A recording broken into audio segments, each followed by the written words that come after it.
Hello and welcome to the Super Show podcast. Today I am your host, Alex Jones, and I am joined by the one and only, the font of all gaming knowledge, the man in the know. I'm, of course, talking about Jamie. Oh dear. Hello, Do sir. you want to know what's embarrassing about that? Is you said the word font, and I was hooked on the idea of like lettering, like a font, as if you're choosing a font on Microsoft Word. I was like, what's the relevance of that in any of this? And then I remembered baptisms. Yes, you forgot. You forgot about the religious angle. Yeah, Is it within? I'm guessing font with an e, isn't it? It's FONTE, right? If it's that kind of font, maybe I'm wrong. I think it's French. really, they should put an acute on that e, so it's a fonte. Actually, we took Ooh. my child to be baptized in a fonte.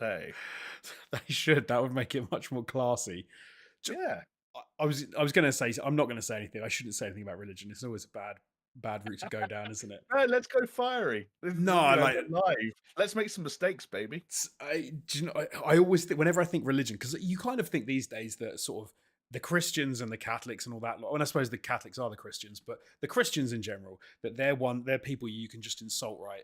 A lot of people seem to think, and they can get away with it. I started working in social media, and before I started, so this is going back about 13, 14 years, um, they'd had death threats at the company that I joined because they made a video called Pope Dogs, and they had videos of little dogs wearing little Pope hats, and they just thought it was cute, like they thought it was fun, and they got like thousands of death threats. So Yeah. turns out you cannot just ridicule whoever you want, and you shouldn't. Love for everyone. Agreed. Yeah, you should take care. I don't get me wrong. I think the Pope, in all his various iterations and forms that he has taken and will continue to take, as weird as a way as that is to talk about a human being, is open for some ridicule.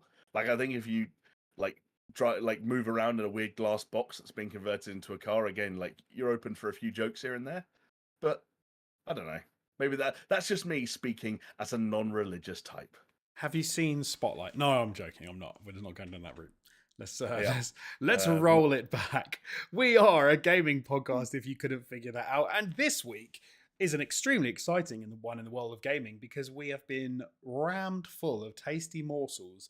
I'm talking trailers, world premieres, gaming footage, interviews, dev yeah. conferences, all sorts of random stuff has been coming thick and fast. And Jamie, we have been privy to much of it, and we've live streamed some of it. So if you want to go back and check some of those shows out and you haven't seen them to this point, maybe head over to the YouTube channel at Super Show Pod on YouTube, and you can see Jamie and I react to some of that stuff live. But that is not what we're doing today because today is the podcast. And so if you did miss out on that stuff or you're not going to watch it in video format, then hopefully we can at least do something to catch you up to the point we are at now and some of the news that has been coming out of all these shows. So thank you very much for joining us. You can find us on podcasting platforms and on YouTube. I'm talking Spotify, iTunes, Google Podcasts, or anywhere you happen to get your podcast from. What do they always say? Like all good bookshops. So all Yeah, good exactly. podcast platforms. I suppose Yeah. the insinuation that if we're not on there, it's not good. So fuck you. Yeah. Well, it's almost like a form of intimidation because if you're a bookshop owner that heard that advert, you're like, well, I have to stock this now. There's no way I'm going to be slighted as a bad bookshop. Imagine if that worked. I would love to know if that ever worked. If a bookshop owner was like, "God damn, I don't have that book. I must be one of the bad ones." I But mean, I would be self-conscious about it if I were a bookshop owner. I tell you how we can find out. We can ask ChatGPT because everything ChatGPT says is in fact correct, accurate, and foolproof. So Absolutely. I will ask it after the show. We are also available on paisleyradio.com Thursdays at 10 p.m. and repeated Mondays at 10 p.m. if you would like to listen to us on internet radio in an old school but new wave way, then you can check us out like that. But, Jamie, I think we're Yeah. going to have to do this in chronological order, aren't we? Yeah, let's do that for the sake of our brains, if nothing else. Yeah, so this is not in order of goodness. This is just going in the order we decided to put this information down because on Thursday of last week now, wow, I completely forgot what day it was then. It's Monday. It's fucked, isn't it? It is fucked. Thursday of last week, we had Summer Game Fest. Jeff Keighley treated us to a trove of exciting content and a shiny jacket. Not such shiny Yeah. shoes. No, the shoes were a little bit of a disappointment, but I think you made a good point. He made up for it with the jacket. Oh, that being said, for as much as I'm enjoying sort of like recreating a mental image of Jeff Keighley from memory at the moment, I can't tell you how disturbing it is that you keep reminding me that that was Thursday. Um, like that's actually an interesting litmus test for how successful or how sort of like brimming with content this week has been, and how much it has been, a solid substitute for what we once referred to as E3. Is the fact that Thursday feels like an eternity ago, like 70 days and 70,000 video games ago. But apparently, yes, Thursday it was. Well, let's kick off because at Summer Game Fest, we got to see, as I said, a whole host of exciting content. One that I was not expecting, but am very grateful for, Jamie, was The Prince of Persia, The Lost Crown, which is doing something to alleviate my sadness at the state that Prince of Persia franchise was in before this announcement. Do you think that's why this game was greenlit? Like someone went back to Eve and was like, "Hey, that Sands of Time remake? We're gonna have to just restart the whole fucking thing." And he was like, "Right, get a 2.5D game in development now. I want that game out by the Q1 2024." That's the In a only French thing. accent. That's the only thing that makes sense to me. Like that. I mean, I think that is exactly what they did. But what doesn't make sense is they had a remake of Sands of Time. It should have been surely basically easy to put that thing together, but they well, screwed yeah. the pooch so badly. I'm going to guess that they made an entirely new game in the time it's taken them to break the remake. Think Oh about yeah, like this. they almost have to have. And now you start to have to wonder. We haven't even talked about this game yet, but like I'm still interested in like, do you now at this point try and disappear the Sands of Time remake very quietly? Don't Because say I, that. I just don't know how I feel about these two things coexisting. Because to sort of not to jump the gun on discussing the Lost Crown and its merits and what we thought of the gameplay, but like there's absolutely no reason to believe why this couldn't kickstart a new sort of sub series for the Prince of Persia franchise. Why would you want that running and in a remake that harkens back to the 3D games that some people like Mr. Jones opposite me still obsess over? Yeah, very true. Very true. But hey, let's talk You about the get your game though. wires crossed. Yeah, exactly. Yeah, Let's talk let's about do the it. game. So yeah, as you said, it's like a 2.5D Prince of Persia game with a very nice aesthetic, like cartoony aesthetic, not worrying about the going too realistic, going too 3D. And it Mhm. looked pretty stunning. And I think you even said when it first popped up, it looked like an original Prince of Persia possible remake or reimagining. Yeah, which it looked very cool. Absolutely. Like the art style, I think is solid. Like some of the visual work they've got going on is looks pretty sharp. I know some people have reacted slightly negatively to maybe the attitude of the game, for want of a better way of putting it. Some people are looking at the design of the prince or even the music that was used in the trailer and sort of saying, "Oh, is this a bit too edgy?" To those people, I would say, if you think that Prince has never been edgy before, I'll remind you of his deep, dark emo phase during the PS2. Um, there have been a lot of interpretations of the Prince over the years. This is just one of them. I think he looks absolutely fine. Apparently, at least some of the team between the Rayman Origins and Rayman Legends games from the previous generation, which were absolutely wonderful, are present here. I've also heard some word of potential Metroidvania elements. So this, I mean, for me, this is ticking a lot of boxes. Do you know what this seems like, Jonesy? I'm going to do it. It's the first game of this entire podcast, and I'm going to do the thing. Someone's bingo card is already lit up. This will be a great Switch game. Do you know what? I think you're right. I think it would be a great Switch game. So yeah, if you didn't see it, it's listed as a stylish and thrilling action adventure platformer set in a mythological Persia where the boundaries of time and space are yours to manipulate. I think the only worry that I had with it, obviously, like the aesthetics and stuff look really cool. I like the art style. It does look like a great Switch game. It looks like something you could sit down and like go for, a couple of hours on. It does look like a game that might grow old relatively quickly. It might grow a little bit because these days, obviously, with remakes and things, we've been treated, I think, to a lot of or maybe overly treated. It's not just like a it's not just like a reimagining or an updated version of something. It's basically a ground up remake, and they make these incredible games, and they say, oh, and everyone says, oh, it's Resident Evil 3, but it's not. It's a brand new game which is just called Resident Evil 3 and looks absolutely incredible. If you get where I'm coming from, whereas this is a bit more like a fun. I don't want to say mobile game. That seems too Oh, harsh. that seems harsh. Not mobile game, but you like a mobile as in something you can take around with you and play, like on a Switch or maybe on like a Steam Deck or something like that. I can imagine. I was just saying that because I think that there's been a lot of good work done in this sort of 2.5D action platformer space in the last 5 years. When you look at the games like Dead Cells or Hollow Knight or the Ori games or even like Metroid Dread or something like that, and I think the Prince of Persia, with the potential for a fun combat system, the time manipulation skills or however that kind of stuff plays out, and of course platforming has also been a big part of the Prince of Persia sort of formula.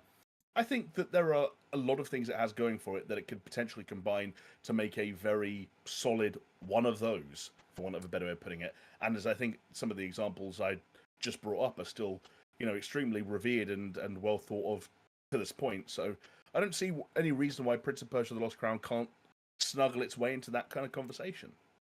No, I didn't mean mobile as in like mobile phone. I meant mobile as in like Oh, okay. on the 'Cause go kind of like fun game. I didn't mean mobile as in a there mobile has been a game, it, like must have been years ago now, that you did do the sort of it looks like a mobile phone game argument for, and it really annoyed me. And I'm not going to be able to remember what game it was. I shouldn't have said that. Like that. As soon as I said it, I was like, I don't mean a mobile. I don't mean like a phone game. I mean like a some. I was thinking what you were thinking, like a game that I could pick up play on and my play Switch game. on the go. Pick up and play. Thank you. Yeah. So like, if you're sitting on the train or if you're on like a flight, I bet it's a lot of fun. I don't necessarily know that it was something that I would spend time and time again, like sitting on my sofa playing.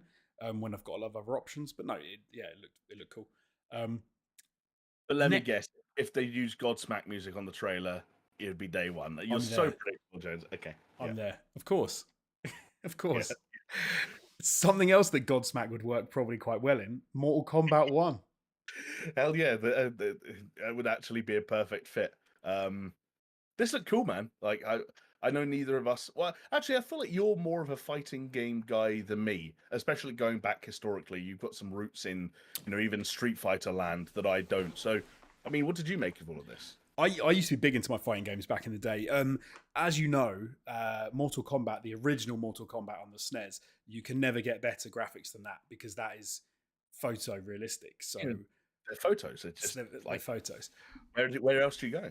That aside, this did look fantastic. Very nicely made game. I think I was saying during the gameplay that we were watching, some of those some of the backgrounds and some of the depth that they've added to some of those levels look really nice.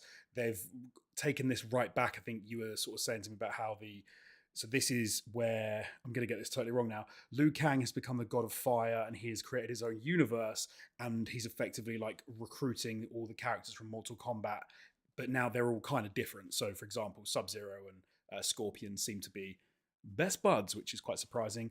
Raiden isn't the god of lightning when this all sort of kicks off. But yeah, so they've got the space there to put a whole new story, a whole new lore from Mortal Kombat down, which is cool. And of course finishers galore. They were gory. They look pretty epic. Yeah, like I think overall it just looked like a really solid package. I think that the story stuff that you all outlined there is even more exciting because I think that MK's, especially 10 and 11, moved in this direction where even if you're not a particularly skilled or experienced fighting game player, there's enough range in the sort of the difficulty selections and the sort of assists on offer that you can see those stories through, and they're actually quite cinematic and engaging. And so seeing them kind of have a timeline reset and find new or intriguing ways to kind of mess with people's expectations around these characters' origins sound fun. And yeah, the other thing that stood out to me was something that you pointed out earlier, which was just like the level of finesse. Like when you saw the way that it went seamlessly from the character to select screen to the cameo select screen, which for anyone that hasn't seen it, cameos, and it's a new feature where you essentially have a second fighter with you and you can call them in to perform moves at certain intervals, kind of on a cooldown, either as part of a combo or as a combo breaker on your opponent. And in the way they kind of clashed when you chose all your fighters, they went heavy on the sort of the blur and the depth of field, and then as the camera pulled back out, you were already in the stage without a loading screen. Those are the kind of cool things that I imagine take advantage of the PS5 and the Xbox Series X's, well, I guess they're both SSDs, right? It's just that Sony were much louder about theirs. They were much louder. Yeah, Mark Cerny wanked off over his SSD more than anyone at Microsoft did the Xboxes. But yeah, that like presentation looked great. Ed Boon out on stage was fun to see. Good stuff. Absolutely. Next up, we had Path of Exile 2 from Grinding Gear Games, the sequel to the dark fantasy action RPG Path of Exile. If you like Diablo and you've had enough of Diablo 4 already, maybe you're super excited to get your hands on Path of Exile 2 when that drops. Not one for me, maybe, as the I Yeah. think we're both a bit Hey, like calling it, but I'm sure there'll be a lot of Path of Exile fans out there who are very sure. excited. I think even the fact that Jeff mentioned Diablo 4 when introing Path of Exile 2 made the whole thing feel like slightly unfortunate timing, but like you said, PoE fans will be eating well. Exoprimal and Street Fighter 6 are getting a crossover. If you like dinosaurs and beating the shit out of people, then you'll be getting fed. There you go. As you've said, the Path of Exile aren't just eating. It's also going to be the Exoprimal Street Fighter crossover bros that are going to be enjoying that one. But yeah, that was cool. Even more cool was the daddy himself, Nicolas Cage, who popped out to join Jeff on stage as he was introducing his character in Dead by Daylight. This was pretty wicked. I did like, we Yeah. were trying to guess who the celebrity cameos were going to be, and neither of us got this. No, and it was one of those things where I was like, they'd already announced that Nick Cage was going to be in Dead by Daylight prior to the show, so I didn't think I could get much out of this. But then I always forget, how uniquely charismatic, enigmatic, all of the above that Nick Cage can be.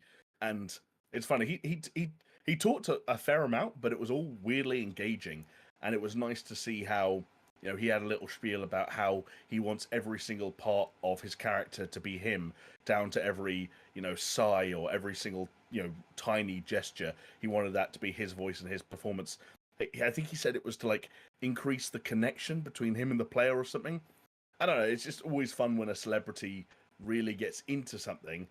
It's just slightly weird when the thing they're getting into is a kind of cover your ears, Dead by Daylight fans, but like a weird sort of like janky looking multiplayer horror game that I've just never been able to get into.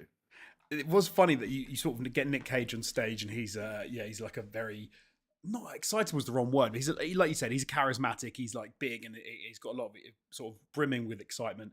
And then you show off the footage for the game, and it does look a bit like, but That's his running animation, huh?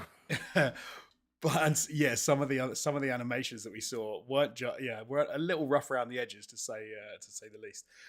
Also found it quite funny that he came on stage looking like fantastic. I said this at the time. The guy's like 59 years old, looked amazing. They'd done something to his character model though, where this is going to sound harsh. You know how when Eminem grows a beard, it looks kind of weird. Yes. They'd given him the Eminem beard, which I don't know why they did that. Yeah, That was a little I strange. don't know either. Especially because everyone said the same thing, like you point out when he walked out on stage, was, damn, he looks great. For a dude, we looked up his age. Is he basically 60? 59, I think. Yeah. Yeah. Like, he looked in great shape. Yes, he's had some help from his colorist, but outside of that, like, looked pretty sharp. He did. I'm just trying to find the name of his character that he plays in, because he plays some like weird magician, doesn't he? Is No, he a he said he magician? played himself. Oh, is it himself? He said that Oh, he did that whole thing. Do you remember where he says, "I play an exaggerated version of an of actor called course. Nick Cage," and then we joked about how he's been getting a lot of those roles lately. I thought he was going to be given like a name and a character, but he was still. Do you know what I mean? I thought he was going to be called something but still be himself, but just have a different name. But no, but yeah, you're right. He is just himself. That is why I can't find his name in the game, because he is in fact himself. That makes total sense. But yeah, no. I think we may have to stream that just for Nick Cage, just for some sound effects. That might be quite fun. Yeah, I might come down with a flu that day. Sorry, Jonesy, in advance. No worries.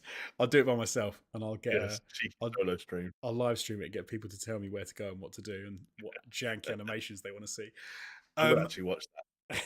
Up next, The Witcher Season 3 got a trailer, and we got to see the trailer was for, I guess, part 1, because they've split Season 3 into 2 parts, which suggests that Henry Cavill is going to come back for 2 seasons, or not 2 seasons, 2 installments of 1 season. How the hell did you say that? A part 1 and a part 2.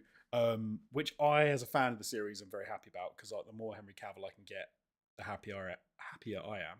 So that's pretty good. And you need to watch You, it, Jamie. You need to catch I, up. you know what? I'm waiting for the trailer that makes me think, oh, I do need to watch this. And the fact that we're rolling into season 3 and the final season, or like final 2 seasons, however you want to phrase it, starring, a lead actor that most people have responded to pretty well. I'm kind of sitting on the sidelines thinking, actually, I maybe didn't dodge a bullet. That might be a bit harsh, but I don't need to jump into this thing. And every time I watch one of these trailers, I see the same shit, which is just like, that guy kind of looks like Geralt, but none of the combat looks as good as I want it to. None of the CG looks as good as I want it to. None of the humor is as funny as I want it to be.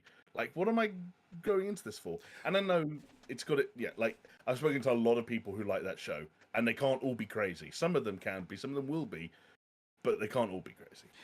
It's a weird one in that season 1 is definitely the strongest out of all for me, and it is the most like the games. And if you want to get a bit of the how the witches interact with the world, it scratches that itch. But then 2 starts to get into like a lot more of the magical crap and Yennefer and all that, which I didn't care about anywhere near as much. So I'm hoping they pull it back for 3. You got to go to Kaer Morn in season 2 and see some of that with Ciri, which was cool.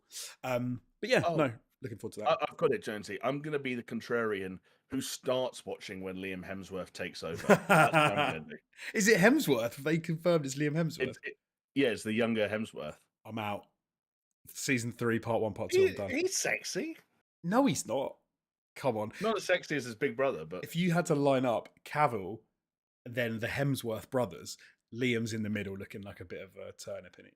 oh yeah, he's definitely the turnip in that trio. But 99.9% of the human race is a turnip in that trio. Okay, that's true. That's very Like, true. those are 2 of the most attractive, jacked men on the planet, and one of them builds PCs. And is a proper nerd. Yeah. So yeah. Yeah, Not, but he's a not nerd just for weird shit like Warhammer, and he actually kind of loses points for that. But anyway, that's my Henry Cavill feelings. Fair enough. We then got a trailer for Witchfire, which we have seen before. We've seen a bit of. You remembered this? I completely forgot that this game even existed. Well, I remembered what it looked like. I didn't remember its name, which is A, telling, and B, a common occurrence in a Jeff Keighley show. It's one of those things that it's a reminder that, like, yes, you've got to have an art style, and yes, you've got to catch people's attention, but when the time comes to tell them the name of your game and when your game is releasing, you really have to make sure you kind of sell it. And, like, Witchfire, for some reason, is one of a number of Keighley-esque games that hasn't stuck for me, but it looks cool. I think there are some talented people like from various other FPS franchises of years gone by that are working on it. But I don't know. It doesn't feel real. It doesn't feel like a video game yet. Like, I guess just as a result of the way we've seen it through trailers. And then a game that you, me, and Steph streamed back in the day, Remnant Into the Ashes, was it called? I can't really remember the name. I think it was called Remnant from the Ashes. From the Ashes is getting a sequel. Remnant 2 is coming out, and it looks more futuristic, a bit more sci-fi, tied in with some of that fantasy, sort of with a bit of steampunk. It looks all right. Yeah, absolutely. And there are some big Remnant heads out there, so hopefully that game delivers. And then a bit of a surprise one. I did not see this coming at all. Sonic Superstars is coming, and this is going to be a like massively updated version of the original Sonic, like 2D platformers where you can multiplayer with Amy, Sonic, Tails, Knuckles, and run some of those original sort of levels. It looks like from back in the day, but in a much updated graphical, sort of very pretty world. So yeah, I'm there for that. It looks amazing. I was quite like pleasantly surprised they do the kind of split screen transition thing. And when I saw what the new art style looked like, I was like, actually, that seems like a fit for a new Sonic game. I'm not a Sonic guy, never have been, probably never will be. But this looks like a neat thing. And like you were talking to me when we were actually watching the live stream, I think, about how your kids have been crying out for some co-op Sonic action in this vein. And I'm sure it's going to tick a lot of boxes for not just in your household, but households around the world. I got a sad little look earlier because my eldest was like, "I'm going to play some Sonic Frontiers," and I said, "No, you're not, because the disc drive on the PlayStation 5 is broken." And his little face dropped. And then I thought, just wait until Sonic Superstars comes out, and then we can all play together at the same time, and it'll be good. So You might have to drop your disc boy reputation now that your driver's broken. Like being a disc boy has actually betrayed you. it really has. But the problem is, I've got so many games on disc that I was like, I'm gonna get them, and I'm gonna because I don't know if people know, but there's a weird thing as well. The PlayStation 5 has where if you had a PS4 game that you got the updated PS5 version for, you need the disc in order to play it. And so if you don't have the disc in, you can't play the game, even though you have a fully installed version on the hard drive. It's really annoying. So I'm going to try and rectify the situation some way, somehow. Someone's getting their screwdrivers out this weekend. Yeah, you know it. Like polishing the lens inside the disc drive. Like, maybe it'll work now. Yeah, exactly. Is there a way I can take this sticker off without breaking the warranty? Or I'll just have to suck it up and send it to Sony and get them to fix it. But, we'll see.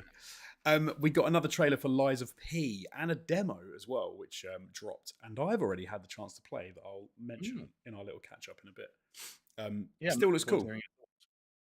Yeah, like it looked very it looked like a From Software game that's not a From Software game. And there are a lot of those, or at least there have been a fair amount of them over the years. So I'm curious to hear kind of what you saw and what might differentiate it. Sandland we then had up next, which was the sort of cel-shaded desert roaming, I don't even know what to call it, interesting looking art style game. Yeah, I think it's a Bandai Namco joint. Toriyama, the guy who did all the art for Dragon Ball, did the art for this, and That's you right, can kind of pick it up straight away. It's pretty recognizable for that reason. But you're right in that, like genre-wise, it was hard to pin down. You've got to imagine there's some kind of RPG elements going on here, but there are also sort of lots of vehicular sequences and vehicular combat, all set within this sort of this desert landscape that I believe is based off a manga of, I presume, the same name. Yeah. So yeah, that seems like an interesting thing, like one to keep an eye on. But like Bandai Namco haven't been batting 100 for me as far as their anime and manga sort of like video game crossovers have gone of late. But they're often really bad. So let's hope. Yeah, that's another way of putting it. But then, like, maybe we can do what Dragon Ball Z fans have done for like the entire history of video games, and just close our eyes so tight that we can believe those games we're playing are good. Kakarot, Game of the Year, right, guys? I've tried multiple Dragon Ball Z games, and I think I usually last about an hour and a half before I go, this is so bad. I have to just uninstall this immediately and never play it again. I want to say Chris fell for it every time back in the day. Like every time there's a trailer for like a new Dragon Ball game, Chris would be like, this could be the one. Have you heard of the untitled Dragon Ball Z project? Like this time you're really going to feel like you're flying around in an open world. And it's like, all right. A lot of them are available on PlayStation Plus. Like you can download them and play them, which is where I've played them. I have not bought them. And yeah, they're. I will say the fighting games, like some of the fighting games are pretty fun. Like was that like Budokai or something on the PS2? The Budokai games? No, there's one from I think it's from PS4 era. There's like a Dragon Xenoverse? Maybe I can't remember. It's where sorry. Yeah, you basically you can pick like a team of 3 Dragon Ball Z characters, and it's like 3v3, and then you can swap over like tag team, and it's pretty cool. Like those are fun. Those are good actually. For some reason, I had in my head like the kind of the faux like fighting games they do, where it's still kind of like a 1v1 battle, but in a 3D space. But you're right, there was that one. I think it was called Dragon Ball Fighters, or Fighter Z, or something like that. Sounds about right, yeah. But yeah, you're right. It was a 3v3, and it was made by I don't know if it was made by the same studio, but it had the same sort of like hand drawn or like sort of like really well animated art style as the Guilty Gear fighting games. And it just looks so fucking good in motion. You're very right to point that out, and I apologize. So that one actually, like that was the one fun one that I've ventured into and played. And yeah, and it was like one of those OP, like you can just do moves no matter what, and you're all going Super Saiyan and like throwing crazy fireballs at each other. But no, they did good with that. To be fair to them. But moving on, Jamie, we were treated to some more footage from Alan Wake 2, which I think we were all pretty excited about. Going into this, I think it was Mortal Kombat 1 and Alan Wake 2, sort of some gameplay was exciting all of us. Yeah, and this was a pretty short snippet, all things considered. but it was still how did Keeley refer to it? He was like raw, uncut gameplay or something like that. I was like, okay, Jeff, like it's not porn, like For it's Jeff, like it is porn. Jeff's like, there for it. this is the most hardcore, uncut, non-PC. Yeah. But like Sam Lake, obviously writer and creative director over at Remedy, came out in actually perhaps an even sharper suit than Nick Cage, dare I say, and talked about the game a little bit. The gameplay looks solid. I think visually it looks really strong. But more than anything, I'm just curious about the narrative sort of direction they're going in, where the story seems to be split in two, split between a new character, an FBI agent called Saga, who is investigating a series of killings in sort of Blight Falls, where the first game took place, and then stop me if you heard this before, but start finding like pages of like an unfinished or unpublished novel, and it seems to be that what they're reading is happening around them, and of course at the same time, Alan Wake is still kind of stuck in the dark place or the upside down or whatever the fuck they call it, at the bottom of the lake, trying to write his way out. And it sounds like once you've got the sort of like the opening of the game out of the way, where you play a Saga, you can switch between them sort of as and when you choose, which is a very big narrative risk to take, given how sort of like carefully constructed, Remedy's games traditionally are. So I'm looking forward to seeing how that plays out. It's also the first game they've made since Control, which was a fucking stunner, and it's it's one of those games, Jonesy, that's just inspired by fucking everything you want it to be inspired by, like Alan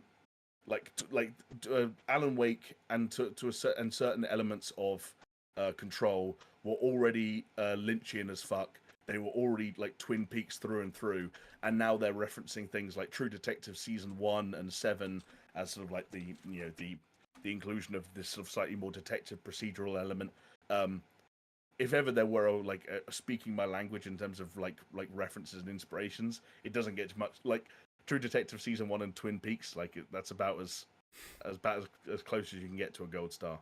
It's pretty good as well that they can, whilst they have a successful video game and franchise that they're building, to still be able to look at other things in popular culture and say, to draw from these would be a positive for our franchise, and not have to like get too sort of artistic-y about it and say, no, we're going to make our own thing. Like, I love that they're drawing from other inspirations.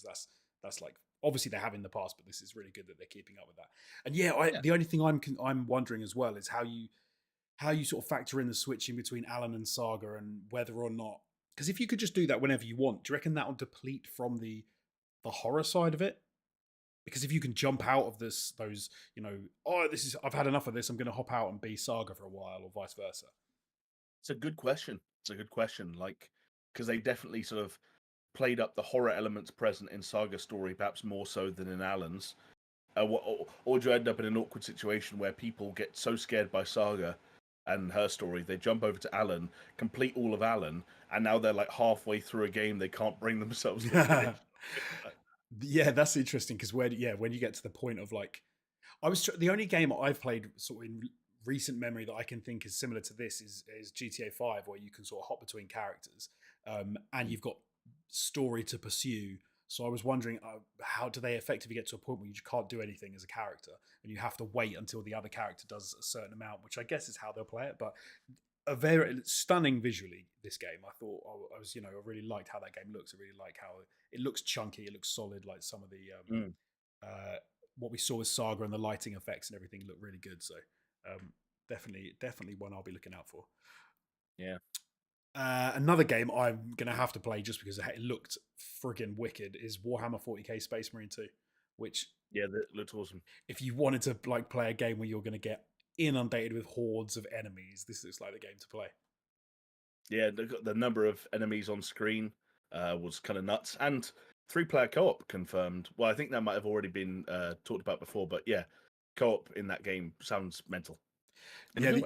Yeah, it remind me of the days of like you, me, and Steph or Chris hopping into like some of those other 3-player co-op horde games, and like how much fun they can be.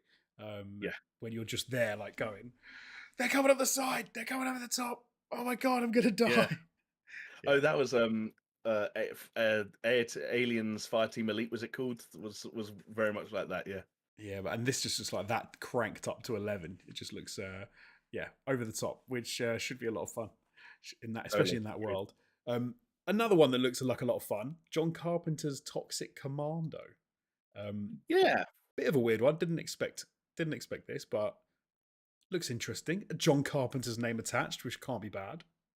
Yeah, I think that's kind of it, right? Like, is that it has John Carpenter's name attached. They used a good John Bon Jovi song in the trailer, and that while I think a lot of people like look at this a trailer like this, I should say, and use it as a sort of like a a tailor-made example of how zombie fatigue is kind of setting in for some people. But I don't see a reason, as I've met the point I've made many times before when it comes to supposed zombie fatigue. I don't see a reason why this can't mix up the formula in some ways. It seems like there was a greater volume of sort of vehicle-based combat, or at least vehicle-based traversal. Like at one point, I even wondered if it was like a road trip style zombie horde killing game, which would be an interesting twist. I haven't read anything about it since to confirm or deny those those initial thoughts, but look, even if it's just like a weird, like alternate take on something like Back for Blood, there's no reason, like you said with Warhammer 40k, that a bunch of friends can't get together in a a co-op lobby and have fun making people's heads explode. But that's video games in a nutshell, right? Absolutely. And if you like video games and you've been looking forward to the release of Baldur's Gate 3, Jamie, apparently it's coming. It's coming at some point in the future. Yeah, but apparently it's been coming for a while now. I would love to know how many game shows Baldur's Gate 3's been at. Like, since, Good question. That would be an interesting one to know, because I feel like every game show going back like a decent number of years, it's Baldur's Gate 3 is coming out, and you think, oh, okay. And then it was out, but it wasn't out. It's out in bits. But anyway, if you're looking it might forward be to one that, of those things where like none of the observations we've made of that nature matter, and like August rolls around, that game comes out in proper, gets reviewed proper, and then because it's another fucking Larian banger, it gets 10 out of 10 from all the major outlets. Everyone goes and buys it, and it's like a fucking success story. And like we have to, eat our words to a certain extent. But yes, I can't imagine there's a world in which they ever thought the sort of early access, sort of like bit by bit release slate that they kind of experimented with would result in something quite this drawn out. But here we are. It's nearly here. Yes, something that is not too far away either. Marvel's Spider-Man 2, which, I cannot wait for this game. It looks fucking wicked. Yep, that's day one, baby. The Venom mashup, the Spidey's Venom powers look fantastic. We'd obviously already seen a bit of this game before, and it's just going to bang so hard. I can't wait. And Venom not being Eddie Brock confirmed, right, Jonesy? Which I'm a swig of water. Sorry. Yeah, no, which I like I said during the stream, I'm so grateful for, because there was a weird moment when it seemed like they were maybe going the Spider-Man 3. He's a grumpy emo Spider-Man now that he's got the symbiote, and then it was going to do the whole Eddie Brock thing, and I was like, are they real massive fans of that Spider-Man series, and that's the route they're going to go? But apparently not. It's not Eddie Brock. Someone different altogether. Luckily, we didn't get a moment where Jeff Keighley goes, "Ladies and gentlemen, Topher Grace," and then and he comes out in it probably an equally swanky suit as everyone else. But yeah, didn't happen. A Game Awards moment, not even Game Awards, a Summer Game Fest moment that we didn't get to see. Rip. We didn't. Pal World. Oh god, this is what I can't remember. Couldn't even remember this when I typed this in here, and I still can't. And I was going to check it out again. What the hell was Pal World? Pal World was Pokemon with light machine guns. That was it. I keep forgetting that. How are they making this game and not getting sued? Some of those designs, man, that's as borderline as it gets, right?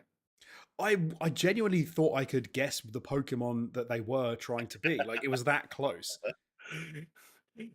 But that was maybe weird. it was just like maybe they were AI generated designs. It was like an image to image AI generator where they put an image of Pikachu in on one side and got an image out on the other, and they were like, "That's our Pokemon. That's our pal, baby. That's our Rikachu." Yeah, exactly. Like, because it's even got the Pokeballs where they like come in and come out of them. But then the one thing that I was kind of like, yeah, what is this? When we were watching, I think you said, oh no, this is the Pokemon clone. And then someone pulls out an assault rifle and starts like blowing away a Charizard because it's about to faint. Yeah, Interesting game. absolutely bizarre. All with that kind of like weirdly polished, shiny, sort of Dokev-esque Japanese art style that looks a little bit too good for what it actually is. Yes, yeah. Which, yeah. I does this game ever come out? That's a good question. You know what? I'm gonna say yes on this one. Like, I think this might. Okay. Dokev never comes out. That's that we can like draw a line to that. Power World comes out. That's my current feeling. That is the bad way around. I was hoping Dokev would come out and Power World wouldn't, but yeah, okay. I'll take If we it. ever see Dokev again, it looks like a drastically different and more like believable product. That's what I'd say. Not as many giant heads and weird anime pokebodies and Yeah. craziness. We can keep a few, but like you said, not as many. Lord of the Rings, they're trying again because they didn't do too well with Gollum. So we've got Return to Moria, or Gimli the Game, which we're calling it. Yes, Lord of the Rings Gimli. And like it's funny because obviously on the last podcast we were talking about how Daedalic, the now notorious developers behind Lord of the Rings Gollum, had of course got that grant from the German government to supposedly make another game set somewhere in Middle Earth. So when this trailer kicked up, you and I were both licking our lips at the prospect of like Daedalic already coming back with another Lord of the Rings game. But it's not them, it's someone else, and they're making something like they're making some weird like Gimli mining action game, which is like more power to them. But at the same time, the thing I said to you at the stream is like they must be fuming, right? Like the Lord of the Rings name in video game terms got tattered, ripped to shreds, just like 2 weeks before they announced a project they could have been working on for years, for all we know. Yeah, it's a very, very unfortunate time for them to sort of be putting out trailers for a game because it's the worst. To be fair, it's the worst possible time. I would have been tempted if I were them to pull the trailer from the show and just say, just give us a month, just let us get away from Gollum, and then we'll put Yeah. it out. Let's cool down. It's like all the people that were making war games at the time that Russia invaded Ukraine, and they were like, "We're just going to skip the showcase. We'll see you on the next one." Yeah, totally makes sense. Final Fantasy VII Ever Crisis was a bit of a weird one. Yes, this was the it's not a Final Fantasy remake game. It's like a bit of a mashup of Final Fantasy worlds, isn't it? But in an anime style. Exactly, with different art styles at times. Like sometimes it had that kind of like that chibi kind of art style that Final Fantasy's experimented with in the past. Sometimes it looked like sort of a take on the sort of like the more modern Final Fantasy 16 or 7 remake style art style. I'll be honest, I don't really know what's going on here. Like Final Fantasy is something that is barely for me at its best. Like I'm looking at Final Fantasy 16 from a safe distance at the moment. So the idea of playing something like Ever Crisis doesn't really appeal. But this is mobile, isn't it? A mobile game as well. Yeah, this is an Android and iOS game, supposedly, and it's got the Final Fantasy VII name on it. So like again, but I don't know. This is where we need Chris. I don't know enough about where Final Fantasy VII goes to say that everything we saw in that trailer was like a Final Fantasy VII reference. It just looks like a weird big mashup of Final Fantasy VII adjacent things with different art styles in a game that's going to be littered with microtransactions. Yeah. It's a shame, really, because if it was more of like a synthesized Final Fantasy mobile game that gave you an in to that world in a manageable way, Sure. I think it'd actually probably be appealing to me because like the games seem sort of a bit inaccessible at this point. But as you've said, it's probably going to be littered with microtransactions. It's probably going to be put together in a weird ass way that doesn't really make much sense. So if you're a fan, you'll get a lot out of it. But if you're not, you'll probably be like, what the hell is going on? But yeah, totally. oh well. Which is a shame, and I think a problem that Final Fantasy has sometimes, in spite of how acclaimed a lot of the recent work that series has done has been, which maybe is something they need to address. But we'll see how well the next two games sell. They'll probably ship millions, and everyone will be fine. Like a Dragon, Gaiden, the man who erased his name. You were Yeah, excited about this, weren't you? well, because I've reached a point where even if I fall off all of them, like like when I say all of them, I mean like any Ryoga Gotoku studio game. So the artist formerly known as Yakuza, or what was the detective one that you tangled with, Jonesy? Judgment or I think Judge you said Eyes. I think you're gonna say Just Dance, and I was like, well, No, not slightly just different. Dance Dance Um, Revolution. No, yeah, yeah. you're right. Yeah, the two Judgment games. Like basically what I'm saying is I've fallen off all of them, and so I've really got no reason to be invested in where this sort of series goes. But I am always interested, and this looks like a weird sort of interesting. I think it's a spin-off sort of side story. It's not the next mainline entry. We'll get to that later. And they're kind of doing that weird thing where I think people are not the same characters as you might think they are, even though they look identical and have the same voice actors. But mostly I'm keeping an eye on this because the last one I played was Like a Dragon, which is a confusing thing for me to call it because of the fuckery they continue to pull with these names, which I'm not going to rant about. We don't have time for a rant today. But that was obviously turn-based, and this one is, like the more traditional real-time beat-em-up style. I almost called it a Yakuza game. And so I'm going to keep tabs on it for that reason. If that game comes out at a time where I feel like there's a gap in my life for mashing square and punching Asian men in the face, then it could be the one for me. But I'm more interested in what we've got to come later. I think from Like a Dragon. I would say one that I think might quite heavily be for me. I was quite taken by. Blimey, I was taken by. Was Quantic Dreams Under the Waves. Yeah. Which was something I wasn't expecting. Very interesting looking, sort of I suppose not seafaring if you're underneath, but like ocean faring game where you are a dude in a wetsuit and a submersible, and you're going around exploring caves, seeing like animals and whales and sharks and all sorts of crazy stuff under the oceans. Yeah, I was sort of surprised by this. I think it was very pretty. It had a really nice atmosphere about it. It looked very nicely made. All in all, I think I was probably the most excited for this from the whole show as a standout, Wow. as like one that I wasn't expecting. Nice. That's yeah. No, I can totally see why you go for it. Like that was a strong trailer. It gave off a lot of different vibes. Even sort of the idea of lonely, isolated Englishman, on his own underwater, kind of ruminating about life and having to deal with an AI that, that's the gag at the beginning of the trailer as he asks the AI to change from his name to his nickname. Like some of those little sort of like ideas like that they could be quite fun, and deep sea exploration when it's not used for horror is really quite engaging. Thinking about games like Absu, where they focus on sort of like the more enchanting elements of the deep sea. That's fun. Less so games like Subnautica, where it's like don't get too comfortable because a fucking 150-foot long eel is going to eat you. If there's less of that in Under the Waves, then I'm down. The one thing that I think seems interesting about this as well is the way that it might bring in some of the elements of fucking hell, what's it called? Hellblade.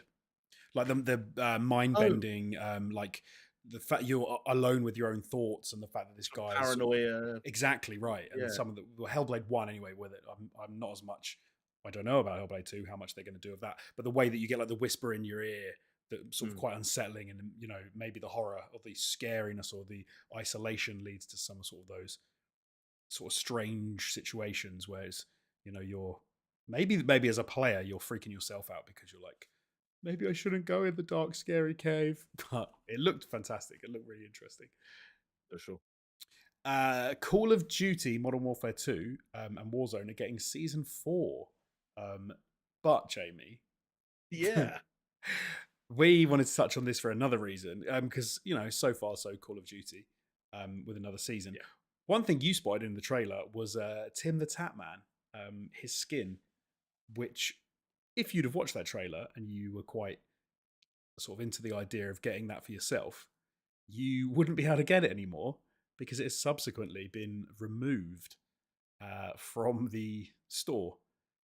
Should we get into why, in case people? Yeah, let's touch on this. We won't go too deep into this, but so there's a story which has been developing over the last sort of week, whereby Nick Merckx, prominent streamer, he had a bundle available in the shop.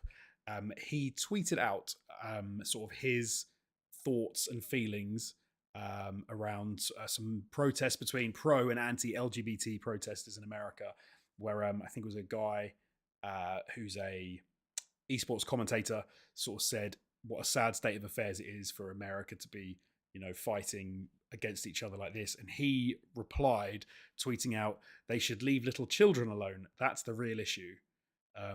And was Activision decided off the back of that they were going to remove his bundle from the store, so it was no longer available.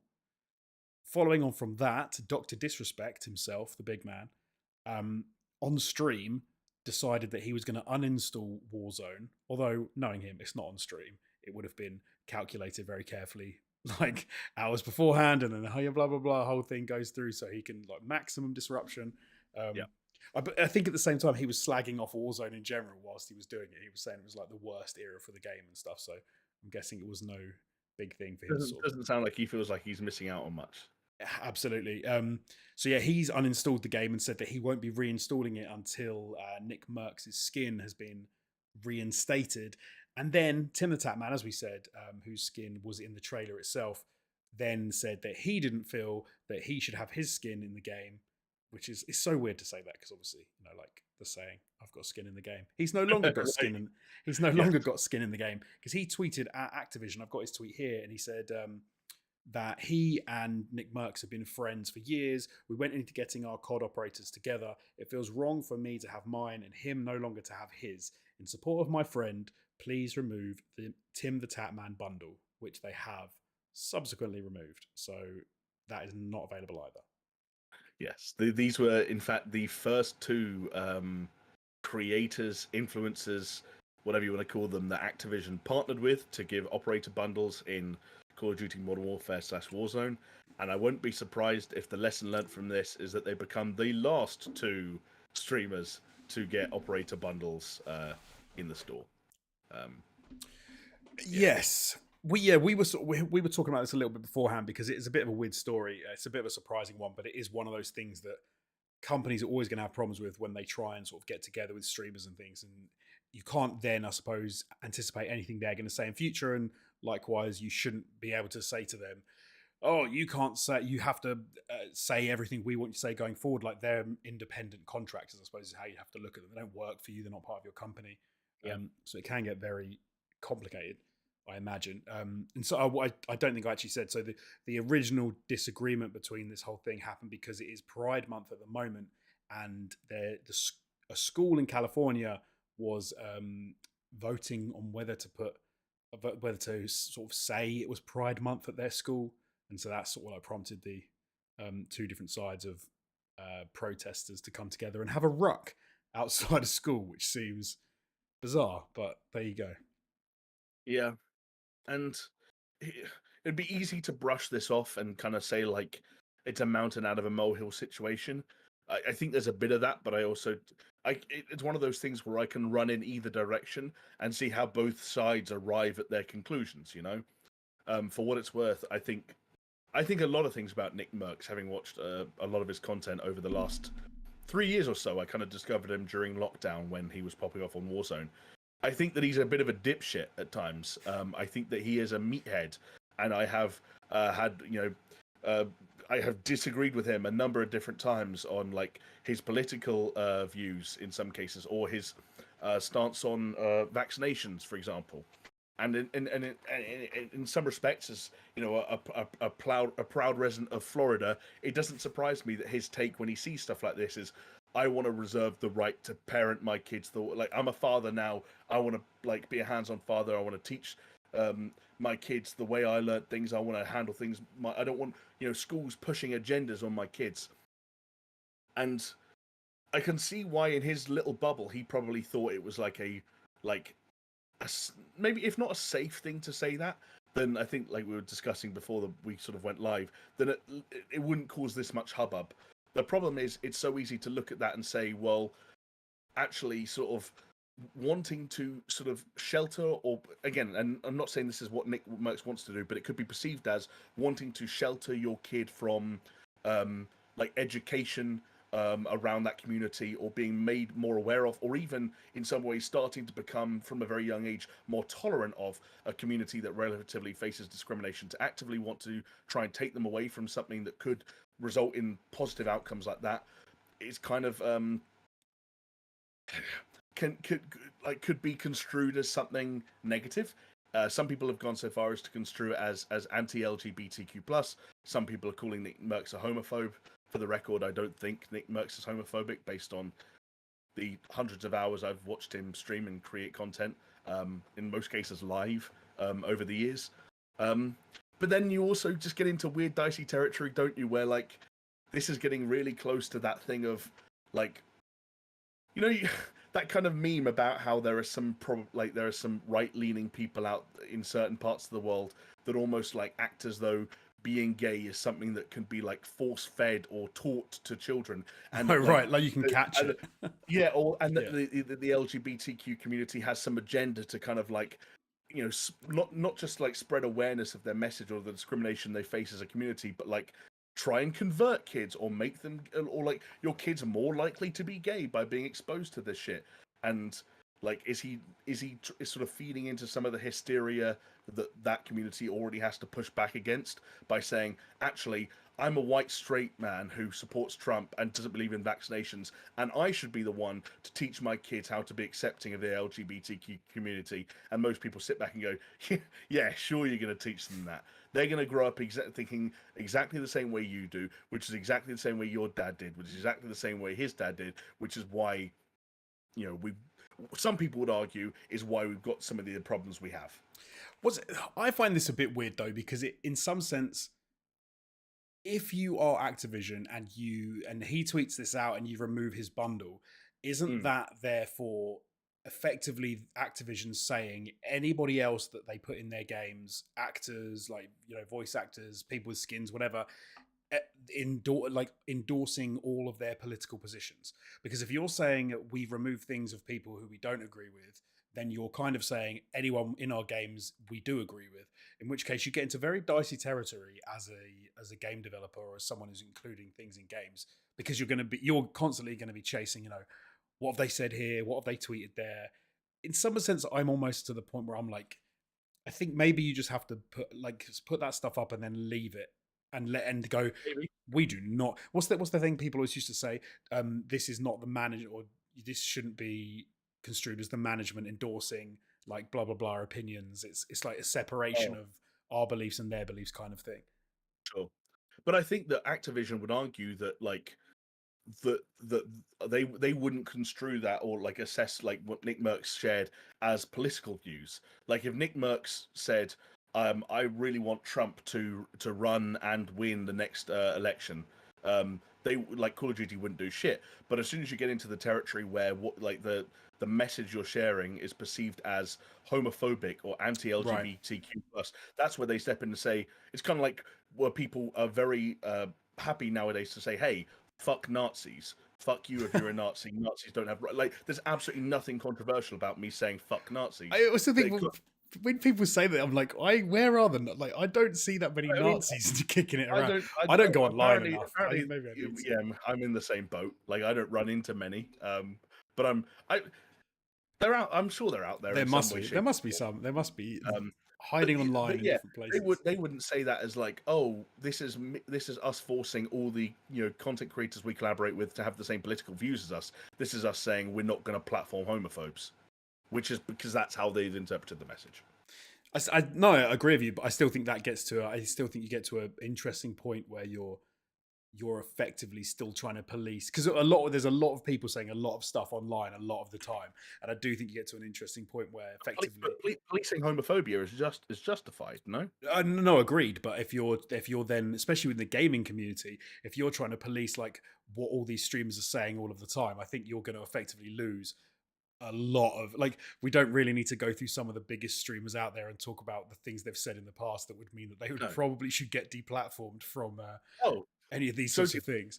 I we think don't I even need to go through what Activision have done to, exactly, yeah. like, to suggest why console platforms might not want to, host. Yeah, Do you see what we I mean? get it. I'm effectively saying that the list of people they're going to be able to draw from is going to be pretty slim, like Yes. especially in that community. Like I'm not Yeah. suggesting that therefore they shouldn't do it at all. I'm just saying I think it gets into an Yeah. interesting territory when they're sort of saying they're going to you're going to have the same 5 people that can be endorsed by every Well, gaming company because they all say some horrendous shit. Let's put it like that. it's almost as though the only two safe bets left on the planet are Jamie and Jonesy from the Super Show podcast. You're listening to it live right now. Stay I don't tuned for know. our operator packs coming to the store in Warzone soon, because we are not friends with Nick Merckx. You remember that I've listened to a lot of things you've said in the past and vice versa. I think we'll get we'll get sorted out pretty quick as well.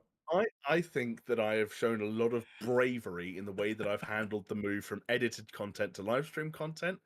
And and I don't have that safety net anymore. You're right, but I'm careful. You I, are very I good. I've stopped myself before. I've said I'm not going to complete that joke, or I'm not going to say that many times in this podcast. It's gross. Yes, it is. It is absolutely. Let's move on. Let's get back to the Summer Game Fest. Let's talk a couple more things that came out before we move on. We did get to see a Twisted Metal TV series, which was a little bit odd. Trailer, which was a little bit odd because it was featuring Will Arnett as the voice of a clown guy. I don't know his name from Twisted Metal. Oh shit! What Remember. the fuck is his name? Sweet Tooth. Sweet Tooth, thank you. But he wasn't actually playing Sweet Tooth. He was just the voice of it, and we sort of talked while we were watching it about how it was a little bit disjointed because he was the voice, but he wasn't doing the acting. And who was the actor who was actually in the scene? Anthony Mackie. Anthony Mackie was in it as well. It was a bit of a weird scene that they chose. It wasn't like a trailer. It was like one scene from these two having a bit of a ruck in a gambling like arena. I would say you could go and watch some people call them casinos. Casinos. Was it a casino? I thought it was more like it had the fruit machines. It wasn't like a casino. I know. I just, for some reason, I was thinking, oh yeah, I guess it's a casino at the same time Maybe as you it's a said, casino. gambling arena. I was like, I love that. I couldn't think of the name. It's because I was thinking fight. Welcome to Vegas, home of the gambling arena. I'm going to stick with gambling arena. That was actually the working title for Martin Scorsese's seminal hit starring Robert De Niro and Joe Pesci. Welcome to Gambling Arena. Yeah, but we had to delete it from our live stream because they claimed it in all of the American territories, and our entire stream wasn't working in those territories. We had to snip that bit out so that people could still watch it. So, unfortunately. Well, here's the spoiler alert. You missed absolutely fucking nothing. Yeah, you did miss much. This was weird at the time. It was absolutely honking on rewatch. Absolutely nothing redeemable about it, from like set design to costume design to like the production quality across the board, like the writing.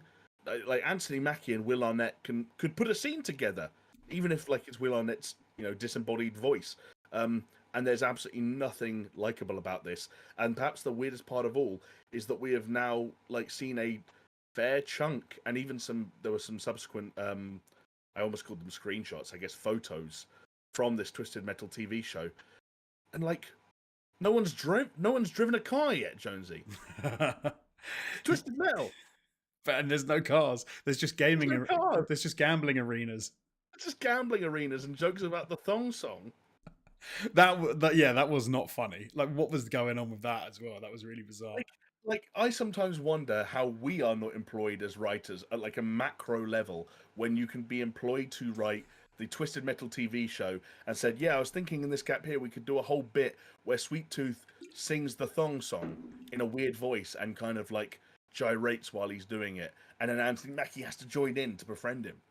Like, what are we doing wrong? It's just like every time we get a trailer where it's like some person's got an English accent. It's like, I could have done that. Yeah.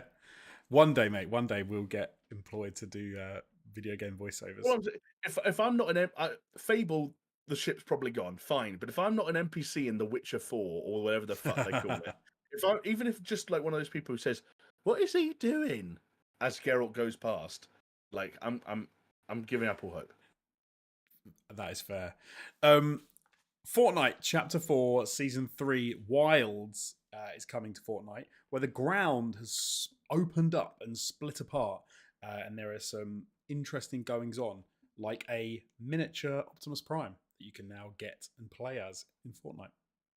Yeah, the scale looked a bit weird, but I mean, at some point you're just going to run out of recognizable sort of pop culture icons to put into your video game, and so if you haven't done the Transformers yet, there's no time like the present. Absolutely.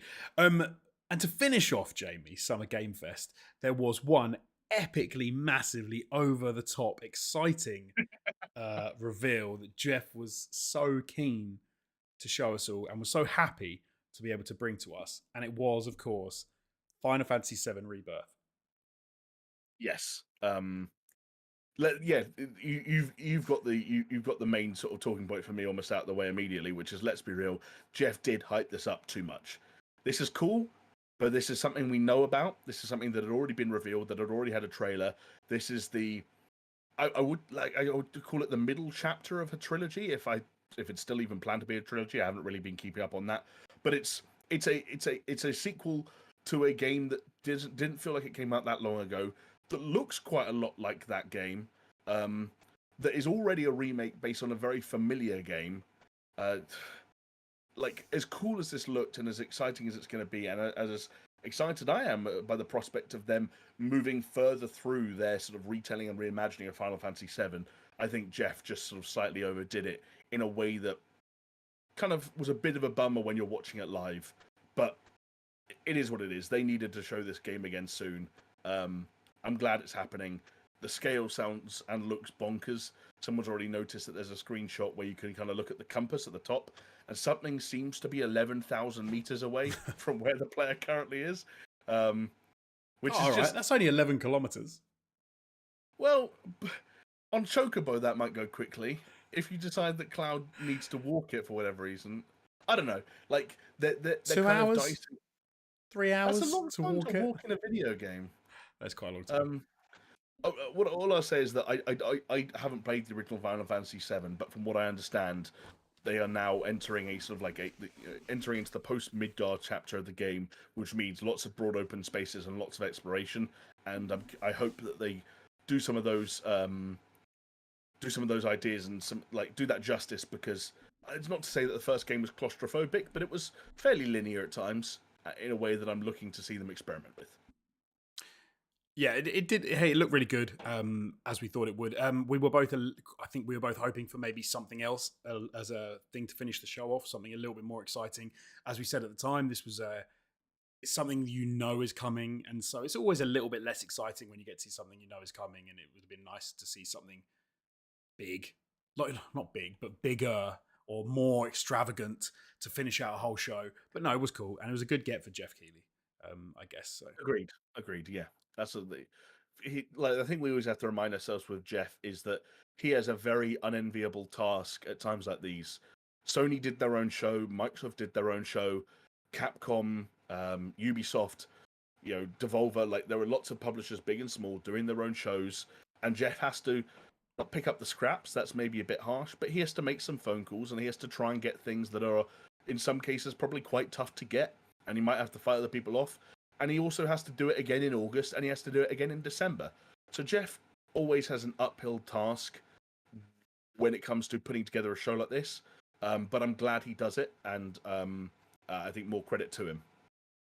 No, absolutely. And it's really good when people support Jeff and his shows, because he is, like you said, he is not one of the big players. He's doing something as an extra thing, as a third party. But he's part of gaming anyway. And another show, Jamie, that is part of gaming that doesn't have to do it, but they come back every week, near enough, to bring you gaming entertainment. I'm, of course, talking about... Nick Merckx? No, it's the Super Show. Shit. And specifically, it's the Super Show podcast. So I want to take a brief aside from the shows before we move on to Xbox, to give a shout out to people that actually support that show, and they keep it coming back week after week. I am, of course, talking about our Patreons.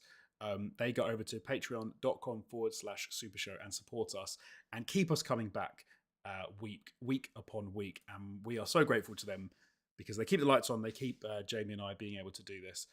There are some on screen right now, and I would also like to give a shout out to some. I'm talking Aaron Cameron, Athletic Gravy, Brimstone, Cole K, Ice Not Rock Salt, Jesper Camdale Nielsen, Leo Merger, Mindful Pig, Mr. Anthropic, Pastors Guild, and the big dogs, the members of the board, if I can say that, Brett Z, aka Shell Shock, Geometric Potter, Hacksaw Book Read, Manuel Guerrero, and Peaswad. Thank you so much for your support, your continued support. Thank you for joining us for these live shows. It is wicked to see everyone in chat, like chatting away, and to be able to bring these to you. Not just the podcast now. Like I said, we did 2 live shows in the past week as well, which has been fantastic. It's a lot of fun for us to do, and it's cool to sort of like hook up with everyone and respond to chat live as we're doing it. Other thing, but Jamie, one more thing I'd like to know before we get to the Xbox Game Showcase 23 is what have you been playing? Do you know what, Jonesy? I'll be honest, not a lot. And I'm kind of sitting here racking my brain for the last 7 days. I think it's because I've seen so many games and watched so many gaming or gaming adjacent events that I haven't really been crawling away from my computer afterwards, desperate to sit in front of like my PS5 or something for a couple of hours. So I've just been continuing to plug away at Diablo 4. I've got I was about to say I've got a level 50 character now. I've got like a level 49 character now. Hello. And I'm in the final. I know, I'm putting in a shift, and I'm on the final act of the campaign. But Diablo 4 is still really strong, really solid. There's an absolute shitload of content in that, which is why it's all I've really needed in and amongst this gaming goodness this week. Although I will hopefully amend that by next week's podcast, because there are a couple of demos, obviously, that have seen the light of day in and amongst all the action. One of which was the, I think at the time of recording, was released this morning, the Final Fantasy 16 demo, which is apparently like 2 hours long, and your save transfers over to the base game. So I might just dip into that and see what happens. But then, of course, as we mentioned earlier, there was the Lies of P demo, which I didn't play, but I hear you might have. Yes, I thought I would hop in and have a little game of that, even though it is not typically, the sort of game that I would pick up. It is much more sort of like FromSoft.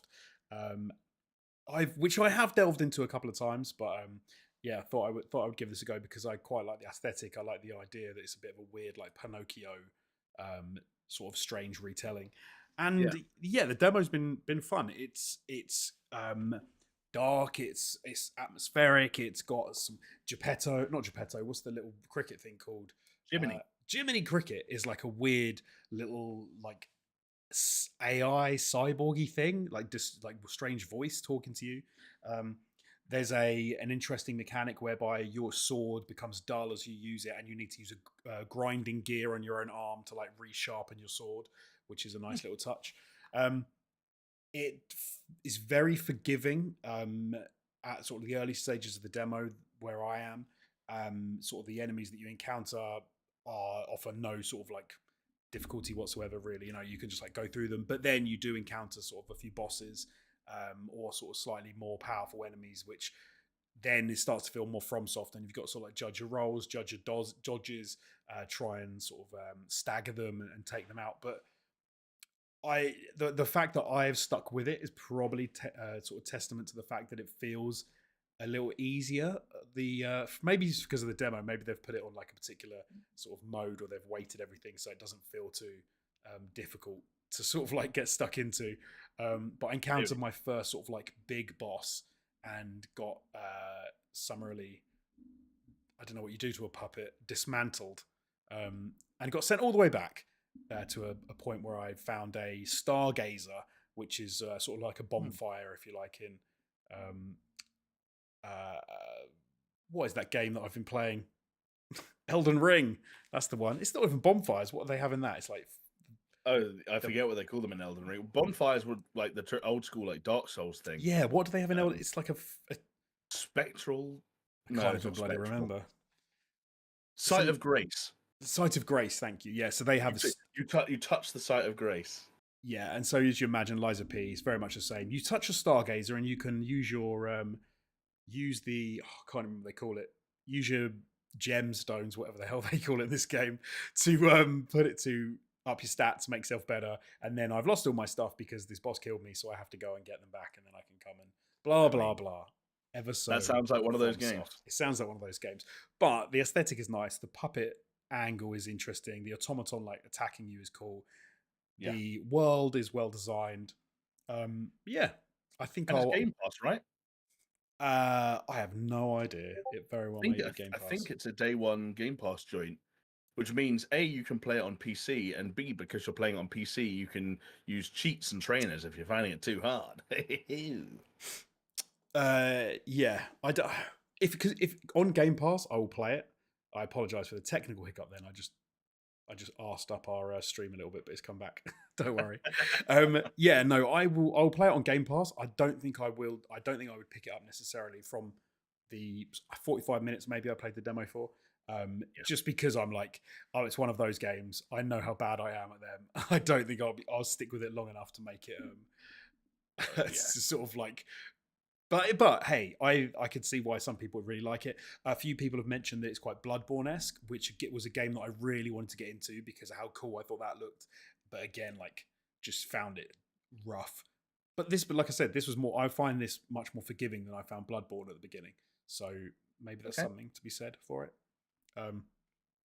But hey, I don't know. But then I played something very different to that as well. I Yeah.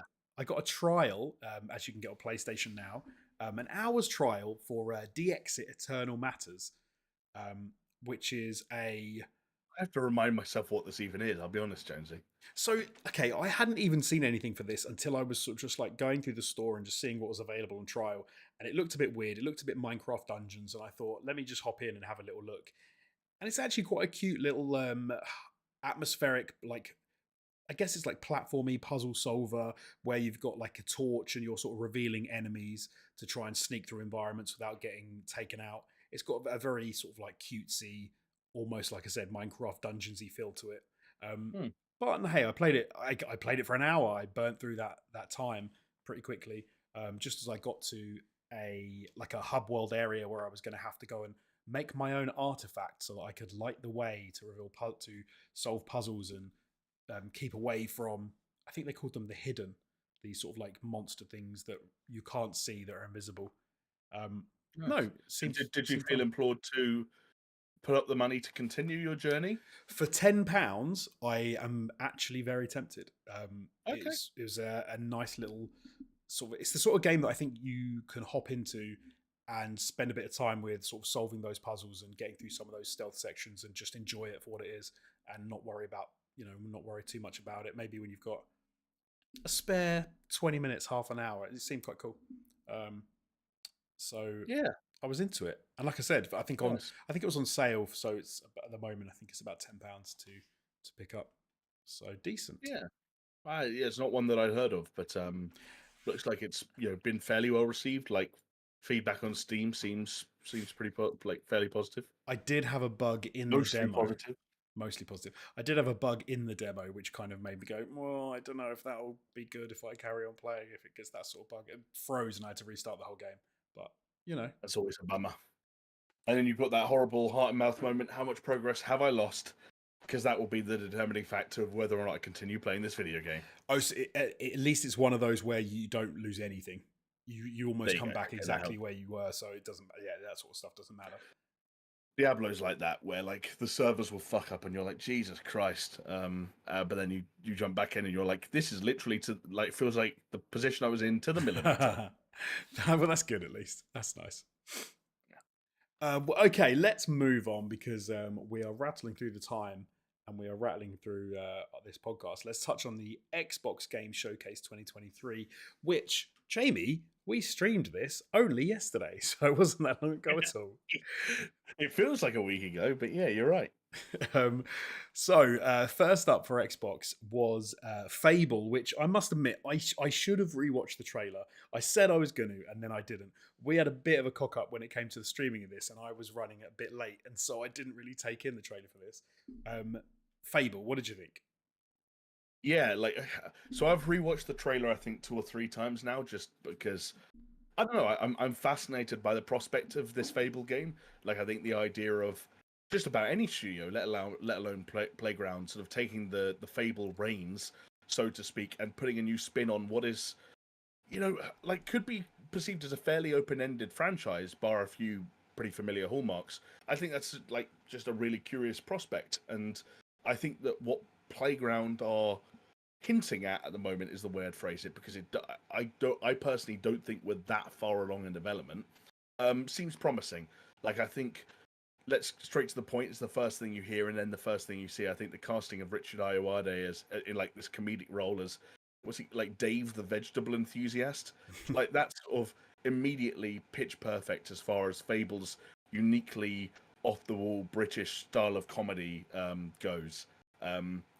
And then it seems like there may be, as the name would suggest, like leaning more into the sort of like the myths and fables and sort of fairy tale element with some sort of, I couldn't tell if Richard Ayoade was a giant or the female protagonist was shrunk or vice versa. But like, yeah, playing with some, like, it seemed funny. There was a wanker in there, which some Playground employees believe they're now credited as the first team to get the word wanker into a Xbox showcase. I think what it is it's a really interesting sort of like initial introduction into some of the ways that Playground are feeling their way into the Fable franchise, which is something that, as I said, has been dormant for so long. It could go in so many different directions, but it looks like they're walking a really solid middle ground between the hallmarks of classic Fable titles and their own spin and their own look and their own feel. All I want to see now is some slightly more extended and slightly more elaborate looks at gameplay, because while there have been, and Phil Spencer in his interviews after the fact has also been keen to point out that, that was all like in-engine stuff that is technically gameplay, it's still hard to get a grasp of what this game is going to what this game's going to look like when you're playing it. So that's the next step. But encouraging to see it here, and mostly positive first reaction. No, absolutely. Yeah, and I agree on Richard Ayoade. As soon as you put him in anything, I'm like, yes, yeah, exactly. Fantastic. He's a winner. South of Midnight was one that sort of spoke to you, because you said you really enjoyed Spirit. No, that was that was 33 Immortals is the Spirit. Spirit. South of Midnight. I was just curious because this is the new title from Compulsion Games, who developed We Happy Few, which is regrettably a game. Yeah, I think a lot of people look back. Did you ever play We Happy Few? No, I didn't. No. I think it's a shame that a lot of people look back on it as a game with, and I've just realised out loud as I'm saying this that like this could very easily apply to something like South of Midnight. But We Happy Few was a great introductory trailer that then lost a lot of people with the game itself. But I think I just wanted to shout out that it was cool to see Compulsion back out here, and I think kickstarting the showcase with two decent looks at first party titles was kind of like a nice reminder of the fact that, as we discussed during our live stream, Xbox are in a different place to PlayStation right now. And with PlayStation, maybe we were a little bit unfair going into that showcase, hoping to see what Sucker Punch are up to, or what Blue Point are up to, or even Naughty Dog, because those guys released games 3 or 4 years ago. Xbox are in a difficult and very different situation where they announced games 3 to 4 years ago, and we just needed to fucking see them. And so to have the showcase start, even though South of Midnight was obviously a reveal, it kind of, for me, it was like watching that live, it boded well for what was to come. And I think that optimism was mostly justified. No, absolutely. Next up was Star Wars Outlaws, but I think we should probably wait until we talk about Ubisoft to touch on that.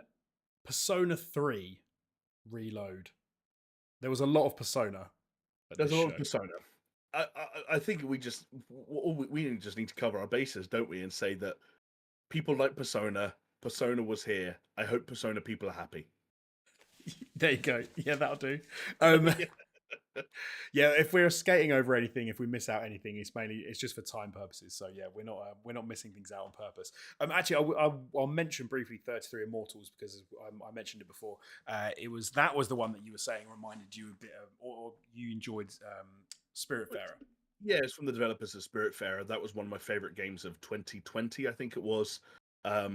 Really cool to see an indie studio back giving prominent placement in the showcase. Really cool to see another repeat collaboration as far as Game Pass is concerned. Also, just fascinating to see a title card that says 33-player online co-op, because that's not a number you see every day. No, no, and it actually did look quite impressive when they had all the players on, sort of like on screen at the same time, and you sort of see the gameplay in that game. It did look quite interesting, sort of the top-down, like very pretty aesthetic. But you could just imagine how insane that game's going to get when everyone is fighting at the same time and trying to just destroy enemies in this. Just like, yeah, I imagine it's Yeah. going to be absolutely hectic. But Like a WoW raid, where like you presume everyone's yes. doing something important, but you can't tell what any one individual is doing. Yeah, more likely if I was playing it, I would forget who I was, and I'd be looking like the wrong character, and lose myself. I'm like, where am I? I can't even see What? myself. But there I we thought it was the green one. go. Avowed. Some people were very excited. They got to see a little bit more Avowed. Not quite, I suppose, exactly what you thought Avowed was going to look like based on what we'd seen before, but it did look cool. It did look cool. Yeah, and you're right. You've touched on what I think is the largest sort of like point of concern for some people who have, perhaps not taken kindly to some of the aesthetic changes that Avowed has gone through. I definitely think that if you do a side by side of what Avowed looked like yesterday compared to the CG trailer when it was announced 3 years ago, it looks different. Most games would look different if you compared them, if you compared gameplay to a 3-year-old CG trailer. But I think some people are suggesting that maybe the actual art style or art direction has shifted in a way that they're not too happy with. But I thought it looked cool. I guess the only thing I'd say about Avowed was that the sentiment or the narrative that people wanted to share when Avowed was first announced was that the Outer Worlds was Obsidian largely operating on their own, right? Largely developed independently. Microsoft came in and purchased Obsidian, but that game was a year from being done when they bought them, and so most of the legwork had already been done, and so in essence, the Outer Worlds was Obsidian operating independently. And so when Avowed got announced, people kind of, I think, jumped the gun a little bit when it's like, well, now Avowed is going to be Obsidian writ large. It's going to be Obsidian with Microsoft writing the checks. And I think what I realized yesterday seeing Avowed was that actually this isn't going to be the Outer Worlds on steroids or on crack or on any drug of your choice, really. It's not going to be Obsidian Skyrim, as some people wanted it to be. Right. It's going to be a game that is comparable in size and scope, but hopefully also depth to the Outer Worlds that happens to lean on some of the fantasy trappings that people associate with Skyrim. But put it this way, Jonesy, there were 2 first-person open-world RPGs on display at the Xbox showcase. One of them got a 2-minute trailer in the middle of the show. The other got a 40-minute showcase at the end of it. If that doesn't tell you where Xbox's priorities lie, little else will. Wow, that's almost like a damning way to sort of summarize that, but not at all. Yeah. Microsoft Flight Simulator 2024, which will be coming to Game Pass next year, obviously. Yeah, look very good. It's got a new career mode. And we also written all over it. It did. I'm super excited for this. I also was. I think I was actually mentioning about some of the DLCs that they had for that game, like the jump ship from Halo and the Top Gun stuff that we got to play in the last Microsoft Flight Simulator. And then at the end, we got to see the I don't even know what they're called, but the bug sort of like mosquito ships from Dune that you're going to be able to pilot as well in Microsoft Flight Simulator 24. And with that, quite interesting looking career path where you can be like someone who constructs like, what do they call them, pylons, like electricity pylons and things, or someone who's an air ambulance operator. They seem to have a few interesting different routes you can go down and play Flight Simulator. Maybe I'll have to do a live stream on my own channel and get my old dad to come. I was going to say, get your dad back on. And he can critique my landing again as I crash into some trees or something. That was one of my favorite live stream moments ever. Is you sat next to an actual legit pilot doing an actual legit flight in real time. What was it from, like London to Edinburgh or something like that? I believe so, yeah. And then all it came down to was the landing, which you took the reins to do manually, and it was comedy gold. That's what I'll say. Yeah, because especially given that my dad said you don't need to do anything, just let it land, and I was like, no, I want to do this bit, and then I completely fucked up. I need to prove I can do it manually. And I couldn't. It was shocking. You're like artists on Twitter, Jonesy. You're never gonna let AI win. I'm gonna do it myself. And then it looks like a line drawing of a potato. I should have just let the AI do it. We've mentioned it earlier in the show, Hellblade, but Hellblade 2, Senua's Saga, we got another. What we're saying, this is an in-engine trailer, but it was like cutscenes. It wasn't like actual It was a gameplay, cutscene, yeah, which exactly. was quite different to what we saw last time. I think last time we saw Senua's Saga, we were trying to work out, to what level was it gameplay versus sort of like cutscene, and the way that they were showing sort of like a giant person crawling out of a cave, and she was turning back and throwing things, and we were sort of pretty wowed by what they were doing with that game. This was almost sort of a more immersive trailer that was, I suppose, trying to get across some more of the sort of mind bending aspects that they play with Yeah, in Hellblade, wasn't it? it was, and it worked in some respects. Like in terms of like the performance capture tech and the actual performance itself from the lead actress whose name escapes me. I apologize. Um, and like you're right, some of like the trippy mind bending stuff seemed well represented. But overall, I think this was a bit of a dud of a chance to show a game that it feels like we should have seen more of by now. I understand them not wanting to do another action set piece because that's what they felt like they showed last time. But at the same time, this was just a kind of a woman walking through a cave for a few minutes. I'm going to be honest. I wanted to see gameplay. Like, I was Yeah, expecting to see some actual gameplay by this stage, especially given that last time it seemed to be hinting at gameplay, but in a very sort of visually arresting way. I thought that they were going to give us some actual gameplay, and to go in this angle was cool. And we were sort of said, watching that with headphones on, you were getting some of that sort of like trippy, panning from side to side and whispering in the backs of your ears and things. But I would have loved to have seen what that gameplay's like, and we didn't, yeah, I unfortunately. agree. Yeah, weird, but there you go. Like a Dragon, Infinite Wealth. This was your second hit in a week of Yakuza goodness. And so, what goodness?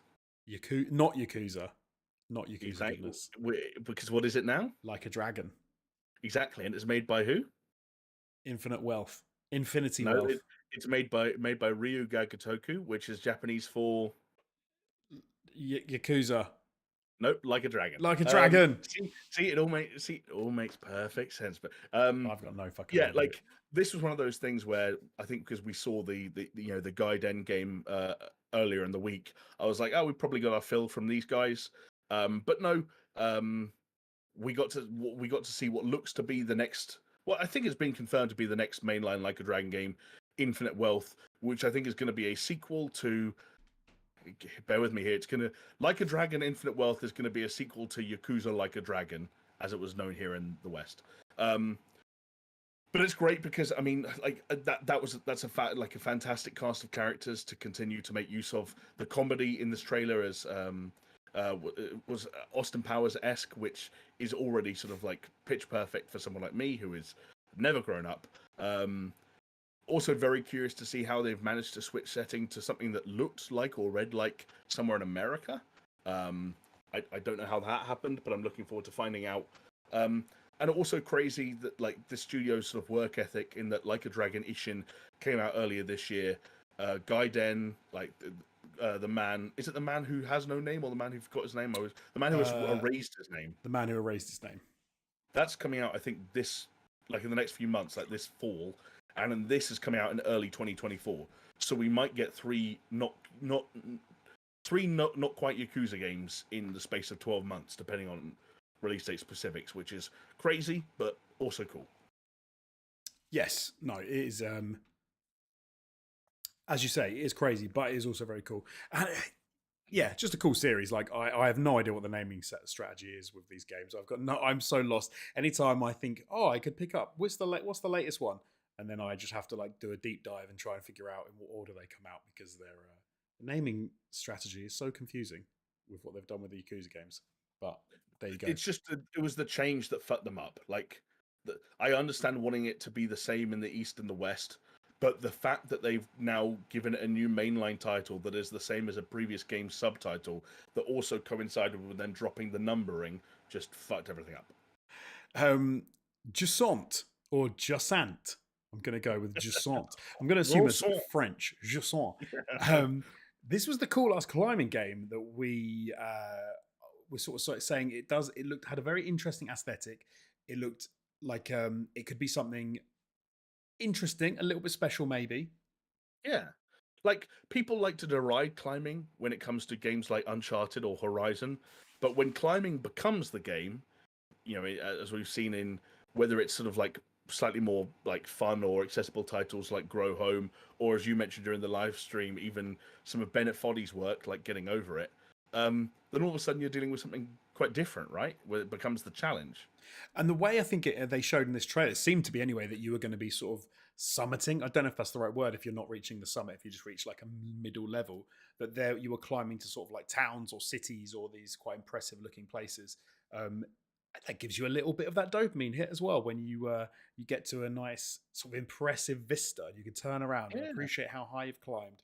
And then do you know what, Jamie? You put your equipment back on your back and you set off and do another little climb and get to somewhere else pretty as well. I'm, There you I, go. Is this some of your bouldering experience coming into play, Jonesy? It is a little bit, yeah. Some of my bouldering, but no, it looked good. I like the look of it. I thought it looked interesting, and the art style was nice as well. Talking about something that had an interesting art style and was maybe a little change of pace. Dungeons of Hinterberg Mm, seemed interesting to me. The way that mashed together, like middle-aged soccer mum sitting at home writing on a kitchen table, and suddenly yeah. she was defeating mobs in dungeons, which Returnal 2. Returnal 2, Dungeons of Interberg. Yeah. But no, No, this you'll be this right. looked This cool. art style was nuts, right? Yeah, it looked like an animated kids show.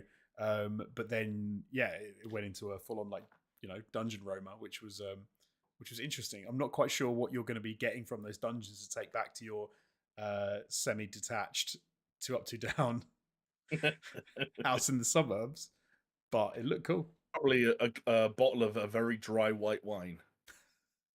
Possibly. Imagine that. Imagine if that was the subplot to the Oh, game.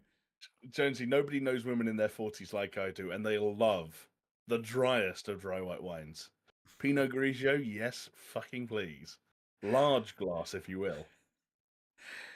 We've already talked about one game which takes you into the oceans. Still Wakes the Deep. This looked quite interesting. Um, Yeah. I couldn't see the horror immediately. I'm not gonna lie. It was I was maybe lulled into the idea that this was someone who was on an oil rig as the oil rig was falling apart and you were going to have to try and survive it. But there were definite horror undertones, Jamie, and I know this game's going to try and scare me.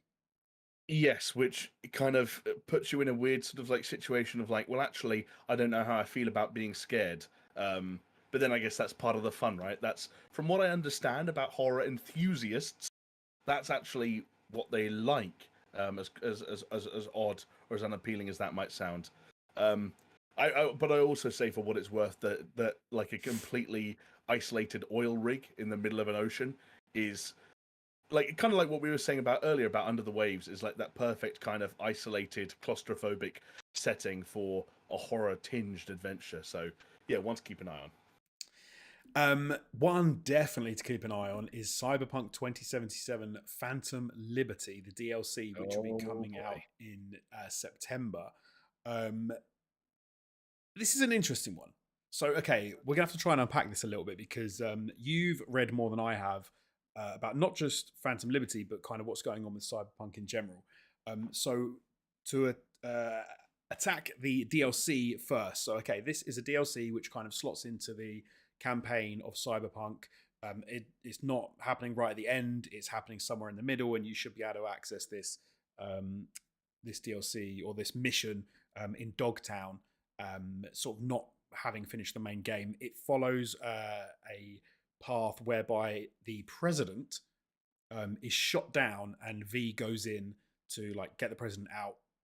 And it's kind of apparently it is like a spy thriller esque Yeah, sort of that's the feel. genre they're describing it as, right? Yeah, which is obviously very interesting from Cyberpunk. Cyberpunk has this whole idea. Cyberpunk, sorry, has this whole idea. I think I called it Cyberfunk. That's something. It's a type of music they should have in the game.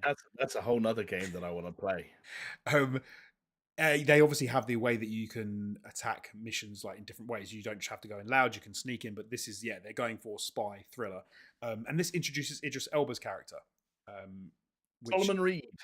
yes, I Great didn't actually get who is he playing in the game. Did they tell us the character that So he's going to be. I think from what I understand, that he is a sleeper agent that is reactivated once the president finds themselves in hot water, which I think technically, for the most part, makes him an ally to V. Um, but it sounds like whether it's Solomon Reed, whether it's the president, or whether it's another character whose name escapes me, this is going to be, unsurprisingly, for the spy thriller genre. Um, a story or a narrative where the line between ally and enemy is both paper thin and crossed regularly. So we'll have to wait and see. But it's difficult because if you make Idris Elba the bad guy, you don't get much out of him, right? Like you want Right. him to be there with you at least for some portion of the game. And that's what they, the genius thing about Johnny Silverhand, who is of course present in this game because it's set in the middle of Cyberpunk story, and Keanu has come back to record a bunch of new dialogue and whatnot. But the genius thing about him living in V's head is that you're getting the full amount of mileage you can possibly get out of Keanu Reeves. Like you're hiring a Hollywood actor, and they're literally in the player's head. So because it must be quite frustrating if you hire like a big name like that and then they're in like a few scenes and some players won't even get to that part of the game, parts of the game that you'll even see that. It must be nice to be able to go, no, he's just going to pop up and chat to you. Like I hate starting a thing this way because it inevitably teases something that I'm never going to do. But I started writing a script, weirdly enough, inspired by Star Wars Jedi Survivor, for reasons I won't elaborate on because it would involve spoilers. But it was about how video games handle bad guys or villains, and the nature of the relationships that video games try to create between protagonists and antagonists to get as much leverage out of them as they possibly can. Because video games have this classic problem that TV shows and movies don't, which is that if you're kind of on a very individual or very personal journey with a protagonist, you can't cut away and see what the bad guy is doing for half an hour. Like the protagonist has to see it, has to hear it, has to witness it, because we have to know exactly what the protagonist knows, and we have to go on the same journey as the protagonist goes on, because we live vicariously through them. And so that's why so many games do things where there'll be a means for the antagonist to speak to you all the time, like over a radio, or like that happens in BioShock, that happens in the Far Cry games, that happens, and I was just thinking about like Call of Duty games that like they've done that before. Or the other alternative that they do all the time is the bad guy starts off as a good guy, which is, again, thinking of Call of Duty. How do you get the most leverage out of Kevin Spacey? You make him the not quite bad guy until he's the real bad guy, Yep. And then and then you do that the whole game, and then it's fine. It's like it's almost like the murder mystery thing. If you haven't been introduced to the killer by I think it's the end of the first act, you've already met them, which is the same as video games. Yeah, if you haven't met the big bad yet, then you've already met them. But so this gets a little bit interesting though with Cyberpunk, because I think a lot of what people have said who have played some of this DLC already is that it is very pretty. It works fantastically well, but it actually seems to work better than Cyberpunk base game. And then what has actually been revealed, alongside of this, but CD Projekt Red aren't really talking about at this point. I suppose they're not talking about it, but they haven't sort of outright announced it, is that actually they've done a hell of a lot of reworking of base systems. So we're talking the police systems having actually having sort of like a 5-star police force after you if you do a certain amount of things wrong, and doing a whole new way they do that. They've got a new sort of like AI for enemies. They have reworked the perk system. They're doing a hell of a lot, but they're sort of being kind of quiet about it at the moment. Yeah, Skill Up in his video suggested that at this point in the process, they really want to focus on Phantom Liberty and then talk about Cyberpunk later, which I guess makes sense. But yeah, for anyone curious, both the ones that I've read, both VGC's and GameSpot's written previews, both basically had the exact same headlines, which is that Phantom Liberty's cool, but also this is Cyberpunk 2077 2.0. Which is, again, I don't want to fall into a hype trap, and I don't want to lure anyone listening into a hype trap, because we've all been on our own individual journeys with this fucking video game, and we don't need to relive them.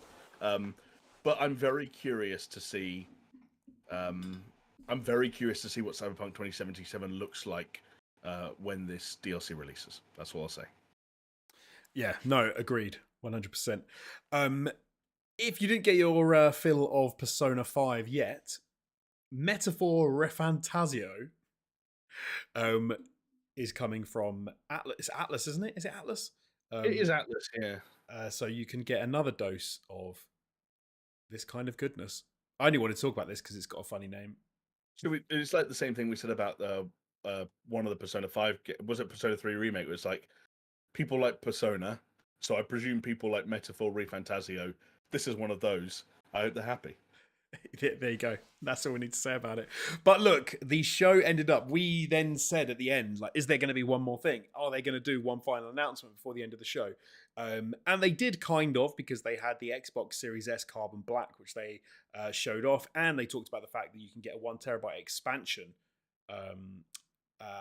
for your Xbox, which is good. I like that. However, we thought there might be an extra game, Jamie. I was just like, I 1,000% believe there would be, because I was like, you don't end the showcase part of this on a new color of Series S. You do one more thing, and then I'm going to hand over to Todd. But he didn't. He just. But there was one more thing, and it was over half an hour, and it was amazing. And of course, I'm talking about the Starfield having its own show at the end of this show, where really it wasn't. It was just the final reveal. It was the one more thing was an epically massive big thing, and so they didn't need a little one more thing before the big thing. Starfield. Okay, we've been going for all. Sorry, go on. Let's go. Where do we even begin? Yes, this was big. There was a lot of stuff talked about. We have been going for nearly 2 hours already, so we will have to sort of get through it. But I strongly recommend, if you're interested in Starfield, to go and check out the entire thing, watch all of it, because we got to see a hell of a lot more than we've ever seen before, and it was really cool to actually see how all that functions in the world. So, for example, there were some things that were sort of confirmed, like there are over 1,000 planets, multiple star systems, the way that you're going to be traversing from one planet to another, and you're going to be entering orbit. You're going to be having battles with ships in orbit. You're going to be docking, trading with other people in space, or raiding their ships, docking, going in, killing them, taking all of their sandwiches, as I think we saw someone doing. But then at the same time, you can land on any one of these 1,000 worlds. Some are desolate, barren, like lunar places, where you can just mine them for some resources. Some are going to be massive cities where you can get other side quests and you can explore and you can meet up with different factions. We also got to look at some of the different factions. We're talking space cowboys. That was fun, wasn't it? Oh yeah, featuring cowboy hats and facial hair and revolvers and everything you'd expect from a cowboy. Yes, I can't remember the other factions that we got to see. There was quite a few. There was I think there were 2 factions that were sort of like piratey in nature. The ones who were in all black.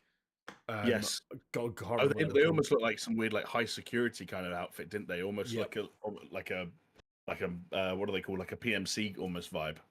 Yeah. You had the faction, obviously, which is the main one, which you're going to be meeting with and working with at first, which is the United Constellations. Is it United Constellations? Yeah, I think the shorthand is just Constellations, is what they call it, just sometimes. But when you put together some stuff we've already seen before, so like the modular shipbuilding, the fact that you can just go to shipyards, build new ships, buy ships, sort of do anything you want, hire crew, have mechs working for you that you can take with you around the universe. There was a lot of base building that they showed off. The combat looks much more meaty than anything we've seen up to date. They've sort of reworked all of these systems, whole new animation systems. We got to see some of the planetary fighting and the use of booster packs, and how you're going to be interacting with the different gravity and how it works on different worlds and how that factors into your fighting. And also, I think one of the cool things was just sort of really driving home that RPG element of, you can really make this game what you want it to be. And if you want to be a pirate and a raider, you can be. If you want to be a trader and you just want to load up your ship with stuff and take it from planet to planet to city to sell, you can do. Yeah, I was so hyped for this. There's so much I think that was just like to get your teeth into and to be excited for, and I can't wait. Yeah, I'm really looking forward to it as well. And you're right that there's an incredible amount to digest. I feel like I'm still digesting some of it in some respects. Like in the early stages of that live stream, We were watching it together, and I was kind of scrambling for like analogs, to things I'd seen in other games that were comparable to what we were seeing now. And like No Man's Sky popped up in my head a couple of times, but the more I saw and the more I consumed, the more kind of illuminated you kind of end up becoming. And actually, I can actually see what this game is. I can see where its restraints are. Like, I can see how big it is and how ambitious it is, but I can also see how it's going to function or what I might be doing when I'm playing this game for the most part.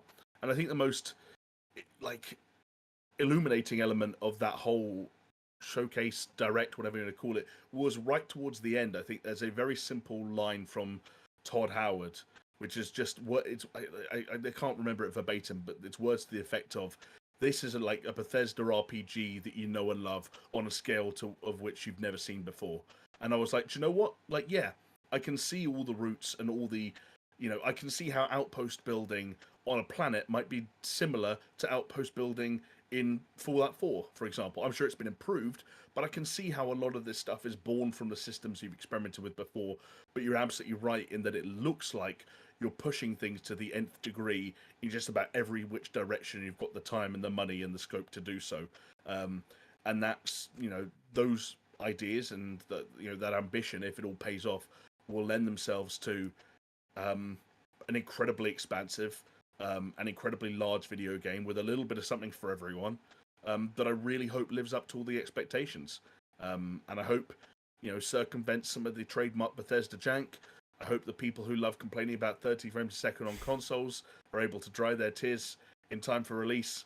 And I hope my PC can keep up with the carnage, so I can enjoy this game's arrival on Game Pass. Absolutely. That's one positive I've got, I suppose, out of this is because it's on Game Pass, I'll be playing it on my PC, which means I won't have to worry about the 30 frames a second on console. Yeah, there you go. Secretly, little inside scoop. I think I'm getting a new PC from work, and my manager got one like a few months ago, and he got a 3080. So I'm hoping I do. What have I got? I think I've got a 3070 Ti. So I we'll see. You'll be fine. I reckon you'll be fine. Actually, so. specs came out today, if I'm not mistaken. Okay. I can't remember what they were, but yeah, I think you'll be all right. I'll have to have a little check, see where I'm at. Then okay, that was the end. Then obviously that was the finished off the end of the Xbox Games showcase. They finished with Starfield. So I think the last thing we want to cover off is actually one that happened today, mere hours before we started recording, and that was Ubisoft Forward. We're not going to go through everything on this just because we've been going for so long, but we definitely have to talk about a few of these games. But a little bit of a bizarre show, I think you said, Jamie. I didn't actually get to watch it. Yeah, you watched it. You thought it was a little bit odd. Like it felt like Ubisoft have always had a penchant for slightly outlandish and larger than life E3 showings, even though we're no longer in E3.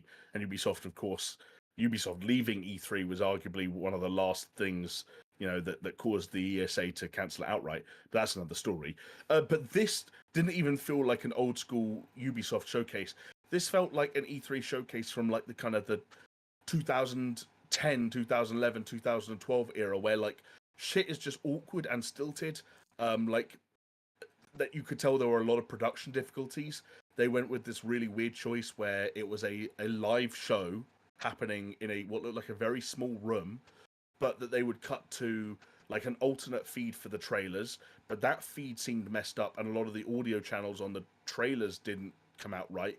Also, the timing of it was usually off, so that the trailer would end and you'd really abruptly cut back to the stage, by which point the developer was already standing there receiving a round of applause that was halfway over. There were like some really uncomfortable moments. One guy, Avi Shankar is his name, the dude who like makes weird like Power Rangers fan movies on YouTube and ended up producing that Castlevania anime. Like he was on stage at one point in full cosplay that was meant to be ironic, but then none of the jokes he told afterwards landed, which meant the whole irony of the situation kind of. It was just a very weird show that I didn't think was very well thought through or put together, and it was also Ubisoft.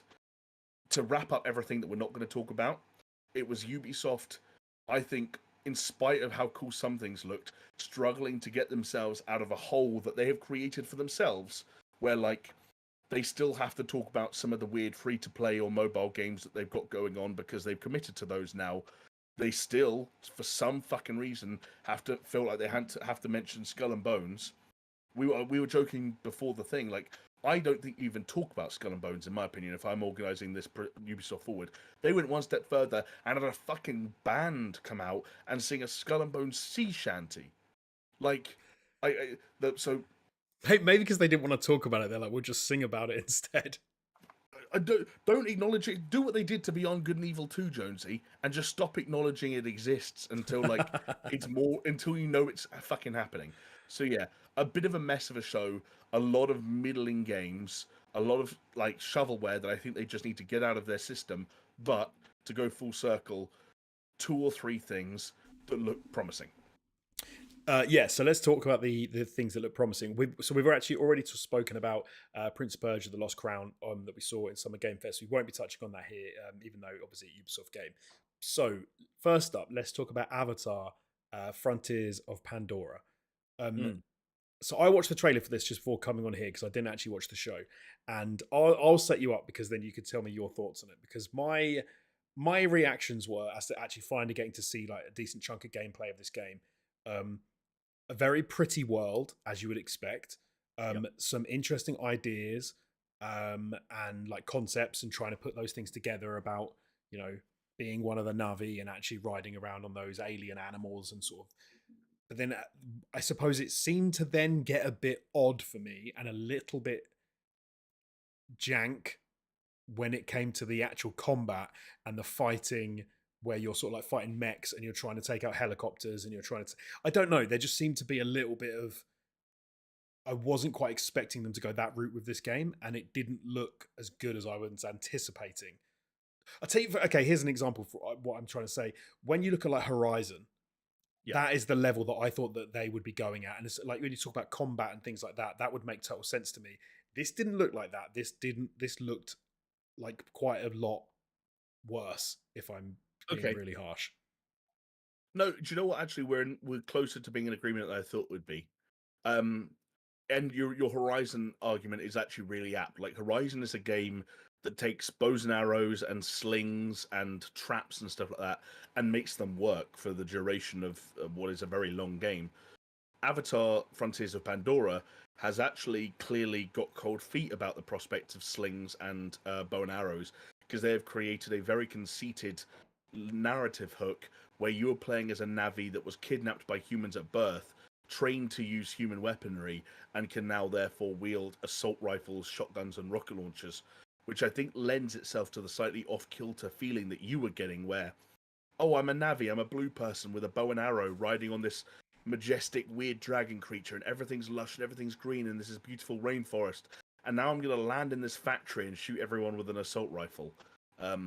There's a disconnect there that I feel like was slightly uncomfortable. The word jank didn't come to mind for me, but I was like, I prefer the Avatar shit to the not Avatar shit. But the thing that I came away from this thinking more than anything else is this is a Far Cry game. Yeah, yes. When they started talking about how you can take out bases that they've got, and then it can, it goes back to the reclaimed by the planet and stuff, and I was like, okay. So there are outposts that I've got to scan, and I've got to, yeah. No, I thought kind of the same thing. Yeah.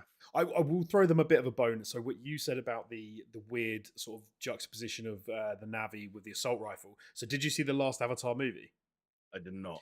So that is a decent part of that is the fact that they get a group of Marines and they put them into blue people, and then they're rocking around in kind of what she's wearing in this trailer. So they're rocking around like camo with t-shirts and assault rifles.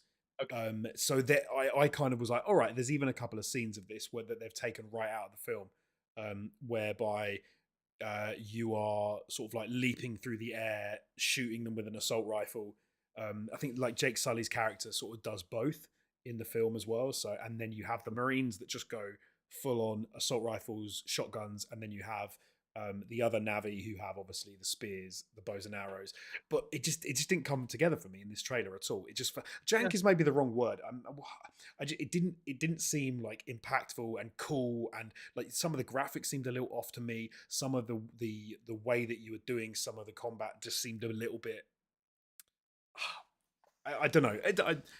Maybe more to be seen, because it could turn into a really cool game. It could be a really cool concept to sort of put those things together and mix and match like Yeah, tech and animal stuff. But I'm hopeful, and the exploration looked really quite. I don't know. I think there's something about. I'm not one of those people who's got Avatar fatigue after two movies and that were fucking God knows how many years apart, like some people have. So I'm down to explore that world. I'm glad that's coming out this year. You know, it's exciting to have a big, a new feeling Ubisoft thing in the calendar. definitely, Assassin's Creed Mirage Yeah, had me excited. me too. Me too. What did you like about it? Um, I really like the fact that it looks like a traditional Assassin's Creed game. Yep. It it looks we've talked about this before, how this kind of works. So it looks like Assassin's Creed 1 looks in my brain. I know that Assassin's Creed doesn't look like that, and I believe there's even a mode whereby you can have it get that The sort of like, filter, right? yes, so you can make it Yeah. look. Which, A, like, why the hell would you do that? And B, leave it in your brain if that's how it looked. I'm happy to leave that in my head, because I know that it doesn't actually look as good as I think it looks when I originally played Assassin's Creed. But no, yeah, I really like the look of the new. I think there was like a smoke mine that he deployed at one point, which is like a proximity mine, and then like the red cloud of like dust that comes out to sort of mask where he's trying to escape. I like the injection of color into those things. I think that's something they haven't played around with. They often try and go maybe cool and techie with Assassin's Creed because it sort of is kind of sci-fi rooted, but this seemed to be a bit more like, no, bright and colorful, and you're Basim, and you're running through the streets of I can't remember what city it is that they're running through at this point. Oh, I can't remember either. Sorry. But yeah, no, and exactly what I want from an Assassin's Creed game. After I've got a little bit of fatigue about the big, all like encompassing RPG Assassin's Creed games, so I'm looking forward to playing sort of a more contained experience. Yeah, that's. I feel like you and me see that the exact same way, which is that there's a little bit of like sort of Valhalla-esque DNA here. Like they put out a sort of a cinematic, not a cinematic trailer, but like a story trailer separately, and I could see in some of the faces and animations, and I was like, oh yeah, this was a game that started as DLC for Valhalla, which it is. But once it got into the gameplay, you're absolutely right. Like the attempts to kind of like rework the formula and slim down the formula to something more akin to kind of like the pillars on which the original AC games were based. Social stealth, like actual assassinations of actual targets in, dense and populated areas. Like that's what Assassin's Creed is still about to a lot of people. Makes perfect sense to go back to that stuff. Basim's a cool character to do it with. It looks pretty enough. I have played every Assassin's Creed game I think ever, and like I finished Valhalla almost reluctantly, and so now it's nice that there's been a break, and B, they're making something that just feels like it's more in tune with what fans have been crying out for. I usually the podcast don't respond to chat because then when we put it up for the podcast people would be like, oh, why are you talking about chat? But I have to say, because someone in chat, Joel specifically, has said something so I completely disagree with, which he said, I liked it when he used blink, and I did not like that. That is one thing that I was like, why have you done that? Like that was that chain assassination thing. Yes. Yeah. Sorry, Joel. I completely disagree with the old blink thing. Because they had it like, so the way that you sort of set the targets, and I think he set like, I'm going to attack these 3 targets in these ways. And I was actually quite excited for how that was going to look and how it was going to work, thinking that he was going to sort of assassinate one and then maybe do some cool like acrobatics to get to the next one. But then when it was straight out of Shadow of Mordor, I was like, oh, that's a cheat. Well, it is a cheat, but I was watching something earlier, and an individual said one word that made me go, "Huh, okay, animus." No, yeah, okay, but I thought None of it's real, baby. I thought the whole point was that they more recently have been like trying to separate the animus from the game. Do you know what I mean? Like they're trying to not make it as like one to one. They've gone back and forth on that, but yeah, you're right. And also technically, I think even with the animus, you're reliving the memories of your ancestors, and Yeah. while memories can be fucked up, like you're right. Like it's like it's a bit of like a weird thing, like it's a reality breaking thing, but I actually don't mind it. And it reminded me of was it Splinter Cell Conviction, where you could like tag 3 people and then Sam Fisher would just go bang bang bang and shoot them all in the head. It was actually very fun to do, and that's what I feel like looking at that. If that's fun to do, I don't care what it looks like to do. It's like it's funny because so when it was in Shadow of Mordor, I loved it. I thought it was friggin' wicked the way you could do it. But I guess because this is more like you pasting targets. Maybe when you're playing it, it'll actually work really well and it will seem really cool. And I'll change what I'm saying. I'll say like, no, it's my favorite feature. But maybe. So also speaking of Sam Fisher, that's just reminded me there was no Splinter Cell here. But anyway, yeah. It's interesting we actually talking about the fact, like you were saying with Sam Fisher, you can tag targets and you can interact with them, because there was a game that they also showed off where you could do the same thing, Jamie, when you were on a speeder, and that was Star Wars Outlaws, which looked phenomenal. I'm gonna say. I was gonna say, I think you're ironically I think you're maybe more positive on this than me. So what did you like about this? Okay, it's young female Han Solo with her little animal companion, which like straight out of Jedi Fallen Order. Like, what's it called? BT. Like, it's your own little BT, but it's an animal. It's not a robot. Like the way you can send it off to like do stuff. BD. Sorry, BD. BT's Titanfall. BT's Titanfall. Very different size, but functionally identical. I think so. The visuals I thought were absolutely amazing.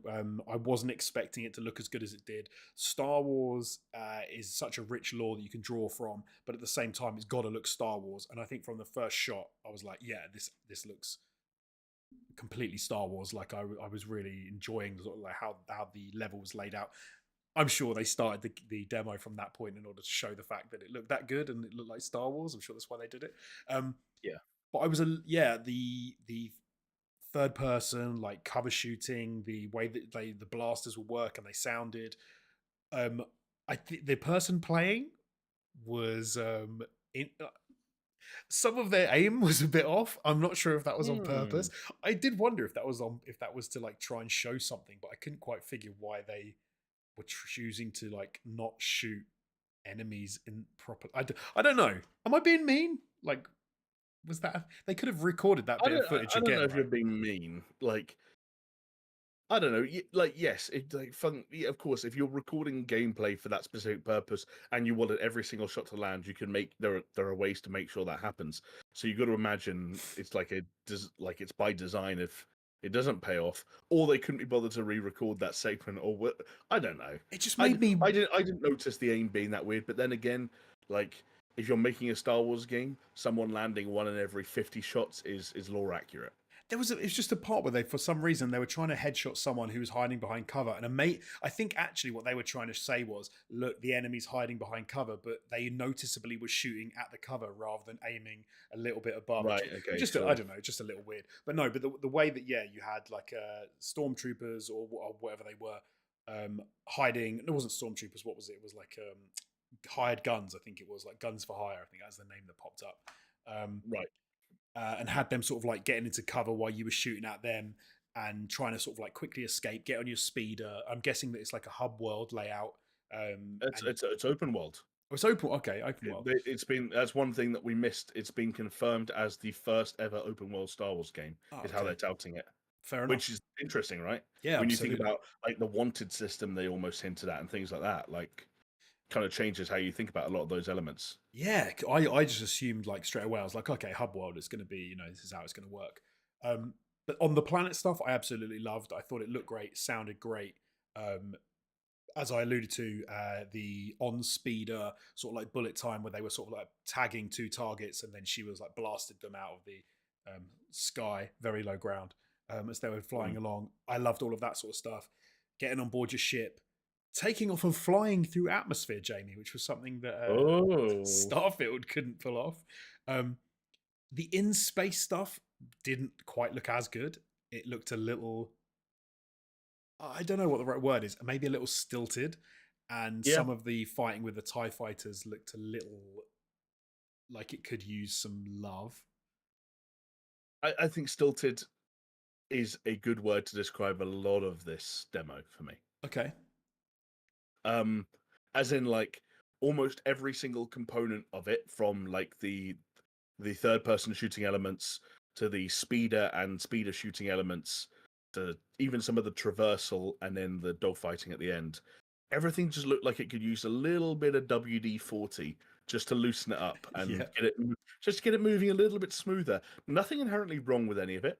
And I will back up what you said, that it absolutely felt like Star Wars, and two, I thought it looked really sharp, in art direction and sort of like the quality in the environments and the character, like everything was really top dollar. And I suppose the thing that I'm trying to remind myself when it comes to some of my initial uncertainties around the third person shooting chops is that whilst this is also primarily being developed by Massive, one of the key creatives on this is Julian Garrity, who was one of the key folk on the Division 2, which some people were rubbed up the wrong way by its number heavy RPG style of third person shooting. It was a third person shooter that I thought felt very good. Like shooting guns in the Division, taking cover and shooting people always felt nice to me. And so if there's some of that DNA that's maybe still to be imparted as this game continues development, then that'd be great, because this felt like a vertical slice.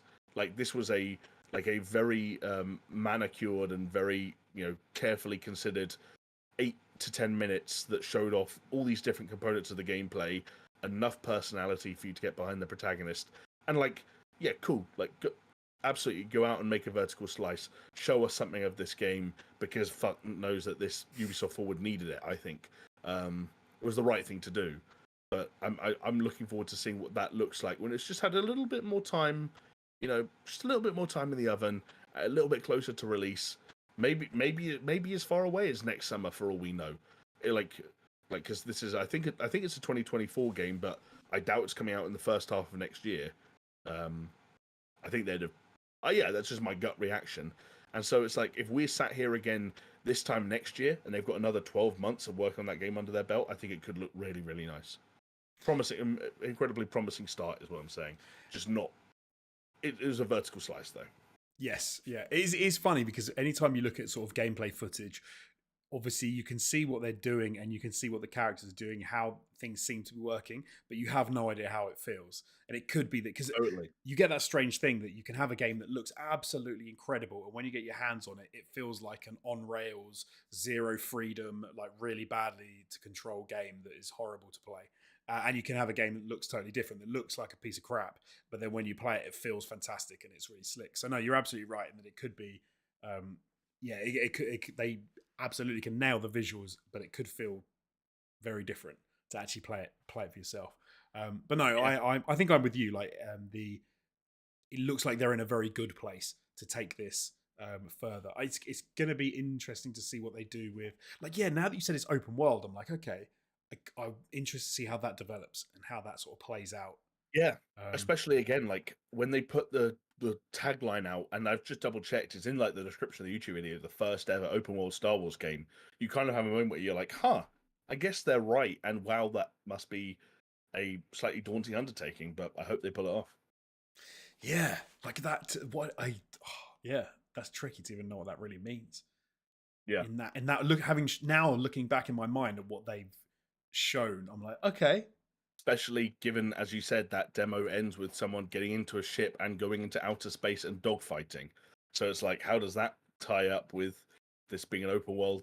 I don't know. I don't want to second guess anything, but like, was that just scripted? Was that a mission sequence that you then land and never do again? I don't know. Or is this Starfield 2? Outlaws. Do you know what's funny is when I was watching it, there was a bit of like, oh, yeah, there's some sort of like crossover between Starfield and how this looks and how it sort of seems to be.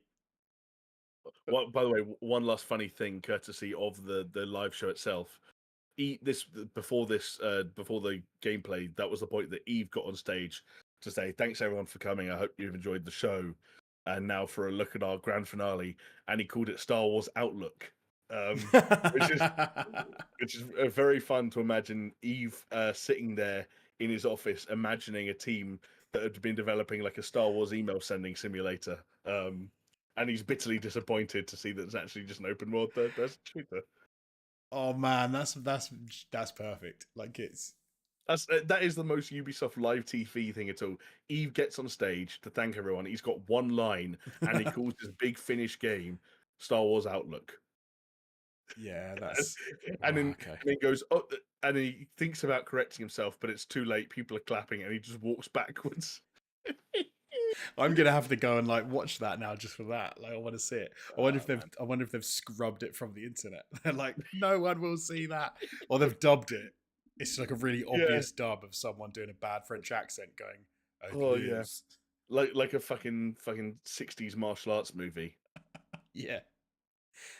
Star Wars Outlaws. I would love that if that's what they do. Oh, okay.